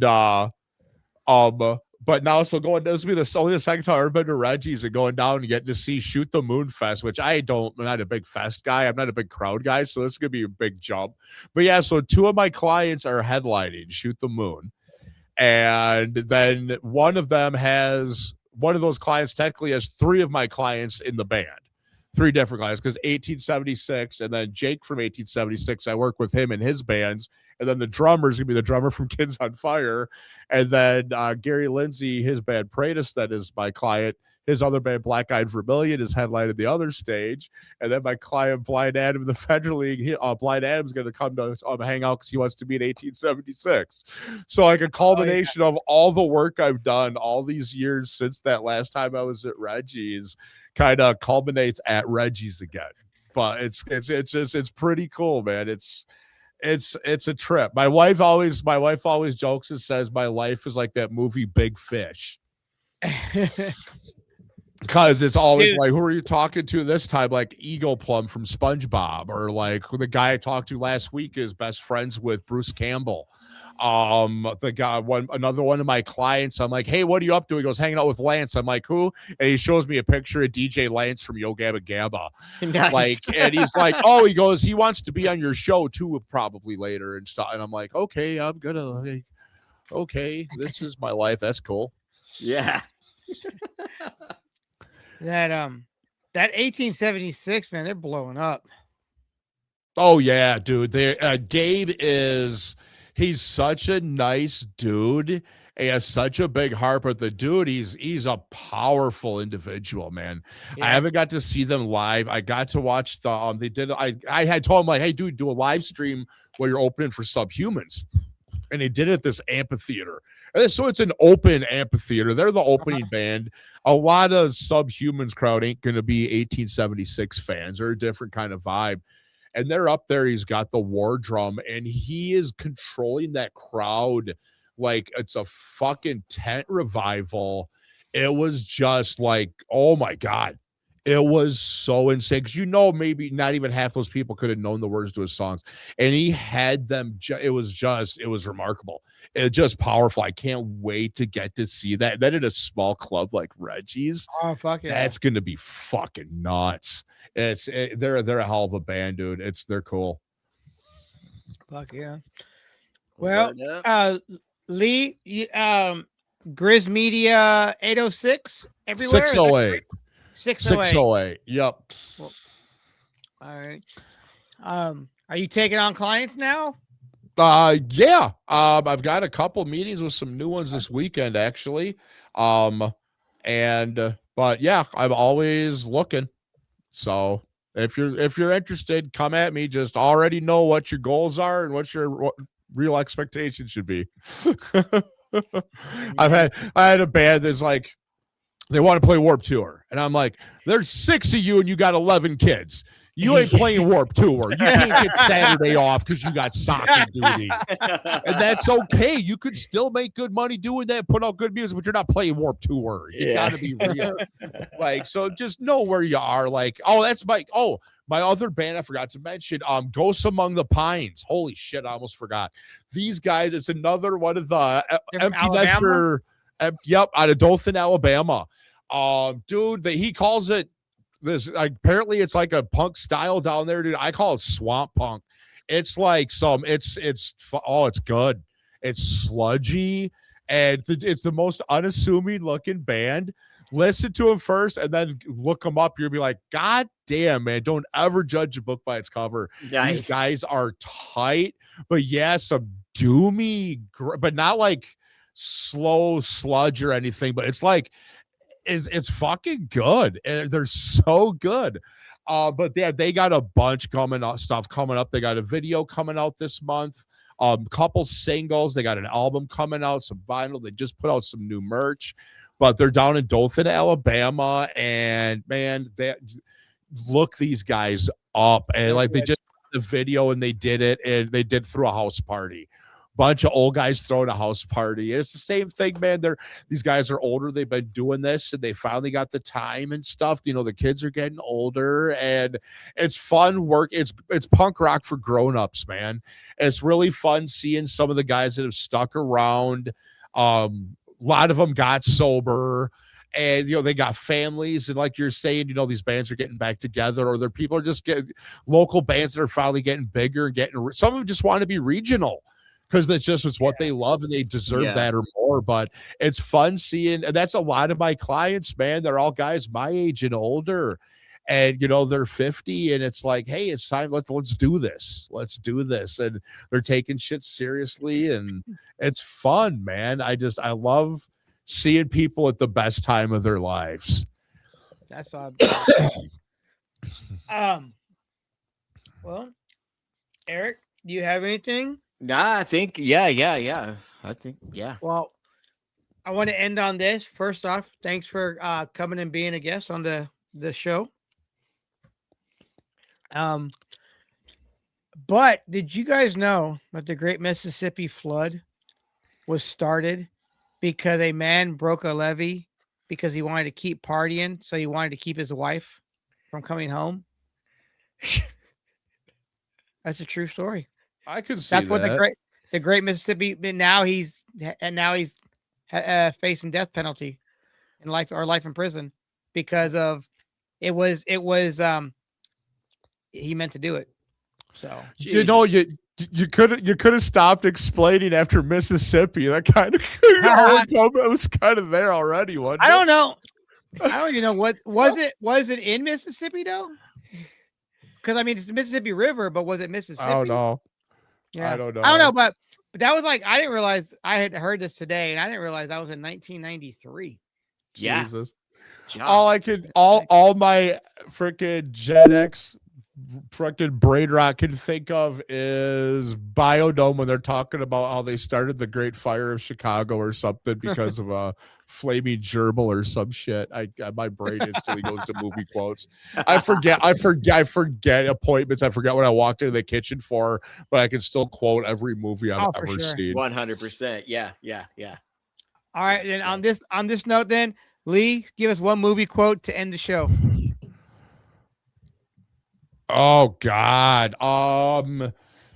Here's one you probably won't expect. All right, yeah, from The Departed. I don't want to be a product of my environment. I want my environment to be a product of me. Nice. As he says it, Nicholson says at the very beginning of that movie, and I just love it. I know gangster vibe of it, but like, fuck it, that's it. Same thing as like, don't make yourself smaller, man. Fucking make sure everything around you is affected by you more than you are by it, man. I love that line. It's just fuck, that's cool. Yeah.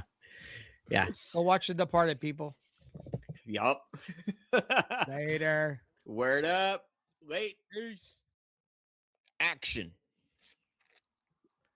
Well, oh, you know what, man? That was the longest piss I ever had to take. It took a second to build up. Like you had to sit there, like, and then when it goes, it was gone, and you couldn't even stop it if you wanted to. Woo! Anyway, welcome to the outro.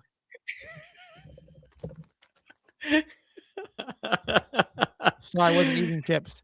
All right, man. Yeah, Grizz Media. Leigh is cool fun. as shit. Yeah, dude. And I think we could do like a part 2, 10, 20, 30 more episodes. Yeah, no shit, man. Yeah. Cool dude, though. Yeah, really cool guy. It was fun. He's doing good things for bands, helping them out, getting them Yeah. doing the dirty work that the bands don't have to do. They can focus on their craft. Yeah. And put in the work. Yeah. Do shit. Exactly. Don't just expect it to be handed to you. No, and even people that say, "Oh, this person's parent is famous," they got it handed to them. Okay, maybe in some extent they did, yes and no, like maybe getting signed, but they had to put the work in to be a good band. Like a band has to be good before someone's gonna fuck with you. It's like when I say this about Tony Hawk's kid. Everyone's like, "Oh, he's just pro because his dad." No, he's pro because he's fucking good, But for sure, I mean, there are those ones out there that don't have to do anything and that they just get free money and don't work, don't have a hobby. But I wish I was and if we just, pretend like we don't see them, they'll go the fuck away. Like the Kardashians, just stop paying attention to them.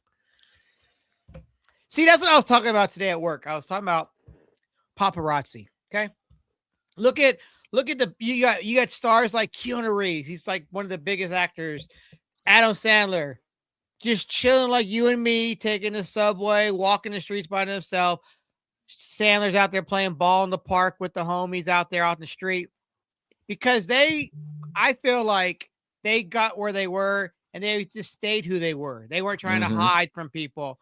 That I feel like that's certain people. Yes, they need to get body cards and shit like certain, but some of those artists, man, they try to hide on purpose, so it makes people want you now. So now they're trying to find you and get you. Yeah, I would just be. I think the more you're just like them still, the less they're gonna bother you. Yeah, for sure. So that was my rant. Sorry. How do you feel? How do you feel about if you were a famous celebrity? I mean, you were. They thought you were an H2O. Right. Yeah. And I sign t-shirts. If you were like, say, out eating at a restaurant, I mean, I guess technically it's the M&M line. Real talk.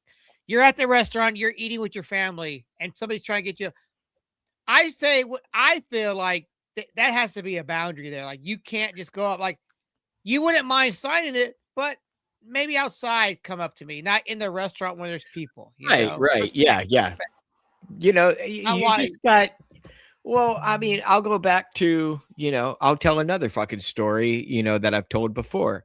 When I ran into James Hetfield at the Bluegrass Inn, he was there by himself, just sitting there, having a beer, watching the music in the back of the bar. When I walked by him, I saw who he was, and I was like, okay, just be cool. Handle your business, come back, talk to him, get an autograph, leave him alone. Yeah. Same thing with Mike Patton. just leave them alone.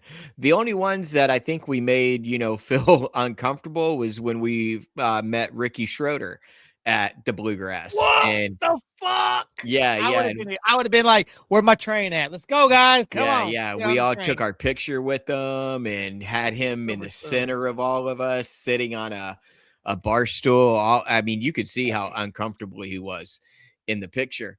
And I've got like Styliner on, and I've got the Nick 13 like high and Dude, high and tight pompadour. was Yeah.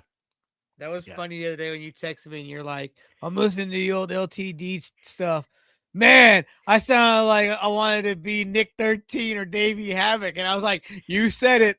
Yeah. I just, It's funny, I man. just saw it, you know. Yeah. But Yeah. it's whatever. I mean, but that's when fucking The Art of Drowning and Power of Moonlight were on like constant rotation in my CD player. It's Art of like, Drowning, man. The Art of Drowning is a fucking 10 out of 10. dude, 100%, You know, 100%. Yeah, there we should compile a list of our 10 out of 10s and do an episode of just our 10 out of 10s. yeah. You know? Demakes It would be had hard though. yeah, Demakes had a like a question of the day where he puts like 9 records, up. Yeah. That's And fun. yeah, the other one that the last one that he put up was had Black Cells in the Sunset, and I was like, I don't even need to see the rest of the records because I just went straight to Black Cells, but then I'm like, oh yeah, but that one and that one, but no, Black Cells, that was my fucking record out of those for sure. Yeah, So, I think that one I would have on that. I don't think there's anything else, but maybe Newfound Glory was on that one. I think, right? Were yeah, they on there? yeah. Yeah, I would have went. I probably would. I can't believe you didn't go. Actually, hold on. Here, I got it right here. Okay, so Saves the Day, a Newfound Glory. Wait, you didn't go Dance Hall Crashers? Yeah, You I let did. your. That's good. I'm glad you didn't pick your crush Yeah, over the yeah. band. Okay. I didn't pick Hot Water Music. I picked yeah. I picked Black Cells because Mr. T this experience on here. Damn. yeah, you see that, you see that cover, and through our bleeding we are one, Dude. Holy it's just fuck yeah. like yeah. They have good intros Yeah, of their 100%. albums too. And there's but yeah, I was gonna say something, but I'm gonna wait till we get off the podcast. But Okay. because I was just about to say it, so that's why I stopped myself. So yeah, fun times, good times. I like reminiscing with people that are around our age. He's a youngster though, you know what I'm saying? Yeah. He's Yeah, I young. like it when the guests think that they're older than us, and we're like, "Listen here, bitch, we're 50." There is a band that we're gonna probably interview later on this year from San Jose, the Face Kicker band, Yeah. and they're good dudes, man. But they're like in their late 50s, early 60s. Nice. But you wouldn't know because it's like straight, they got the flat bill, the goat, they just look like that's what they look like. And it's cool. Nice. They're cool Awesome. dudes though, man. Cool dudes. Well, what is one album that somebody should go listen to today? Go. Chris Willard and the Ship Thieves. What's the name of it? It's just Chris Willard and the Ship Thieves. Listen to that record. The first track is called No Exception. It's a fucking rad song. It's got a good feel to it. It's good music. Chris has got a great voice. It was a side project from Hot Water Music, and I'm glad he did it. So yeah. All right, so real quick, since I got you on the phone. All right, so real quick, this is this weekend, okay? Yeah. Jacob Fatu or Drew McIntyre? Fatu is gonna win. Okay, Stephanie or Liv? Stephanie. They're not gonna give. I mean, Liv is too much of a fucking basket case to give the belt to. They're pushing her in a new direction. They just made her into a Britney Spears, Christina Aguilera kind of girl Yeah, now yeah, because yeah, of music yeah. video I out. think I Okay. think either Roxanne or who's the big Interfere. chick are gonna interfere. Yeah, Raquel. yeah, Yeah. yeah, yeah. Raquel's Okay. gonna interfere. AJ, Becky. As much as I don't want it to happen, I think they're gonna take the belt away from one of them, Yep. so they're gonna take it away from AJ because Yeah, I that's think what I I feel too. think Becky's gonna be in I think Becky's they need to do better with her character Yeah. right now, but I think Becky is going to be the She man she again, and yeah, yeah. So they need to give her back as the man, yes, because right yeah, now this Donald Trump-ish character she plays with the way she yeah, talks and all that stuff, yeah, I don't yeah, get fucking annoying. yeah. Okay. The women's four-way, there's just too many women to okay, the four-way tag team match. Is it gonna be Nia Jax and Lash? Is it gonna be Charlotte and Alexa, Bailey and Lyra, or the Bella twins? Who's winning? I'm going Uh, Charlotte Flair and yeah. Alexa. I'm going Charlotte and Okay, best friends, yeah, those girls. All right, Gunther or Seth? Seth is gonna win. Yeah. Okay, Cody or Randy? I'm happy with either way, but I want Randy to have it because I think they need to give the belt to a heel. They need to give it to a villain. And if Randy wins, Pat stays. I think Randy will turn on Pat. Okay, I like that. I like that. Okay, and this is all recorded. We all got the answers here. Oba Yeah. or Brock?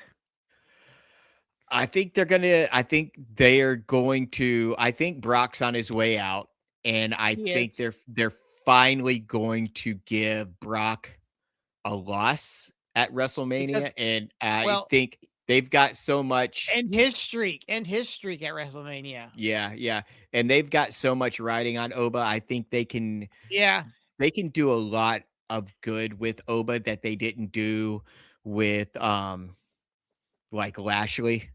Um, yeah, that's And, yeah, I yeah, they need that big well, figure, and I think Oba is yeah, I think he's gonna connect with he already is. the Yeah, hi he's not even in the arena, and they're chanting his. yeah, his Mm, marketing and, yeah. yeah, his character build that they're doing right now is really I enjoy it for sure.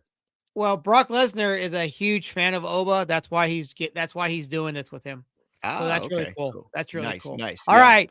Six-way ladder match. This is gonna be a good one. There's two people that don't belong in it, but it's whatever. We got Penta. We got Bouncy, Javon Evans, Dragon Lee, Rusev, JD, or Mr. 619 himself. I'm thinking 619 himself. He just got added Nah, last week. Zero Miedo. Yeah, You yeah. think so? I I think Penta's doing a good job. His character's Yeah. great. It needs some polishing, but Well, I think he just needs better. I think better opponents, a better storyline for somebody, to be his rival. I Because right know now he's fighting too many of his friends. I mean, and it's they like, need they need to bring him. They do need. I mean, if he loses it to Ray, that's the only person I can see him losing it to would be Ray, right? On this card here on this ladder match. But yeah, if he did, then him and his brother can get back, and then we can see the Lucha Brothers back in tag team, and that'd be pretty dope. Because I would love yeah, to see the yeah. Lucha Brothers versus the Usos. Yeah, yeah, yeah, because That'd be kind of cool. they've gotta do something. Man, Jay, he's not 100% back in being a tag team partner with his No, brother. but I'll tell you. Wait a second. Hold on a second. Are they not wrestling at Mania? Yeah, No, they they're are. not. The Usos are doing the Oh, 6-man yeah, ta yeah, yeah, yeah, yeah, yeah, yeah, yeah. That's yeah, right. yeah, That was the first one. I forgot. yeah. I'm gonna go. Okay, are you going Vision or are you going Uso? It'll probably be Vision. Yeah, Yeah, because there's gonna be some inner disqualification. yeah, well, Ooh, ooh, somebody's coming back. maybe, Someone's coming back. maybe I'm gonna Braun think. comes back. Yeah. Well, I'm gonna say Bronson before. I think Braun was too hurt. Oh, okay. So you think Oh Bronson's yeah, gonna Yeah, that's it. Okay. Oh, I forgot about them guys. But Yeah. it's crazy because Division now rocks Logan's music. God. That's crazy. But anyway, Yes. and I think that all right, Jade or Rhea.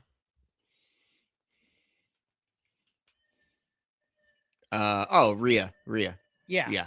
Yeah. Trick And then or and Sammy. then and then from there there's going to be this breakup of this happy couple uh of Yes, that's Rhea true. and Io. I Yeah. agree. Yeah. I agree. Yep. Yes, that's what Yep. I was saying. Um, Sammy or Trick Williams. I'm going Tricky. I'm going Trick Yeah, yeah. Williams. I think Trick has he's got the building of being the next Booker T. Oh, Um fuck yeah. Totally see that. yeah, yeah. I think a little more polishing on the character development and Oh, everything yeah. like that in the in-ring. Um but yeah, I think Trick is gonna get it. Yeah, for sure. I do. Yep. And then I see Sammy turning heel. Ah, Or I see him. I'll tell you what I see. I tell you what I see after I give him his last match. Okay. The Demon or Dominic? oh, the demon's gonna kick his ass. Just gonna hand it to him. There might be some outside interference from the Judgment Day. But I yeah, think I don't think they're gonna let Finn lose because they're putting so much money into this the demon character. yeah, Because yeah, every time he wrestles as a demon, he is really extravagant. So yeah, yeah. yeah. All right. So I'm saying the last match, Punk Roman. Okay. I'm gonna tell you Mhm. what I think real quick. Well, no, I want to hear what you think first. Go ahead. I was I asking think you. Punk is riding the hot hand, so I'm giving it to Punk. Um, Okay. yeah, I don't it's not time. It's not time to give the belt back Well, to Roman. but he's a part timer, and I think that's a big deal too. You Yeah, know. yeah, yeah. But this is what I think. I'm with you. But I was listening to the Busted Open podcast the other day, and Bully Ray says this: that the end of Raw, the end of Mania is going to end like this. It's going to end with Punk laid out, bunch of Samoans behind them with all their ones in the air. Okay. Mhm. Now that's not saying that Roman wins. That could say that Punk won, and then after he wins, he gets jumped by the say um The the MFTs, family. No, what the fucking damn it, what was it called before? Anyway, Usos jump the them. bloodline. Yeah, The bloodline. God, why can't we think of that? Anyway, yeah. the bloodline. So you're gonna get the Usos gonna jump in. Solo jumps in. This way we get the original bloodline back together. But I don't see Roman being in charge because one, he's not here often. I say Jay is the new charge of the family. Because if you saw a couple of weeks back, um, when Jay stopped Roman from going getting back in the ring, and then Roman went like this, and then Jay looked at him, and I was like, oh, wait a second. And then Roman turned around and walked off, and I'm like, maybe that's something. I don't know. So I'm Well, thinking that. That's what I'm yeah. thinking. So what's going on between Solo and what's his name in the MFTs? Okay, that's gonna break up. That's Okay. what I'm saying. But I think that's gonna be a match between them two, though. A Ah, last minute addition to Mania. oh, Because if you look on Sunday, there's only 6 matches right now, and they're supposed to be doing 8 and 8. They want to have 16 matches all weekend, 8 on each day. mm, Between Mania pre-show, Mania, and after show, 8.5 hours each night. So that's 16 or 17 hours of WrestleMania for 2 days. jeez. Yeah. So Yeah. you can watch the pre-shows, and you can watch the pre-show at least. Yeah. Yeah. That's on YouTube. Cool. So, but man, that was fun. Good times. Yeah. Go to sleep or something. Yeah. Thanks, man. All right. Oh, Later. yeah. Oh yeah. What? Record your video real quick. Oh yeah, I will. If not,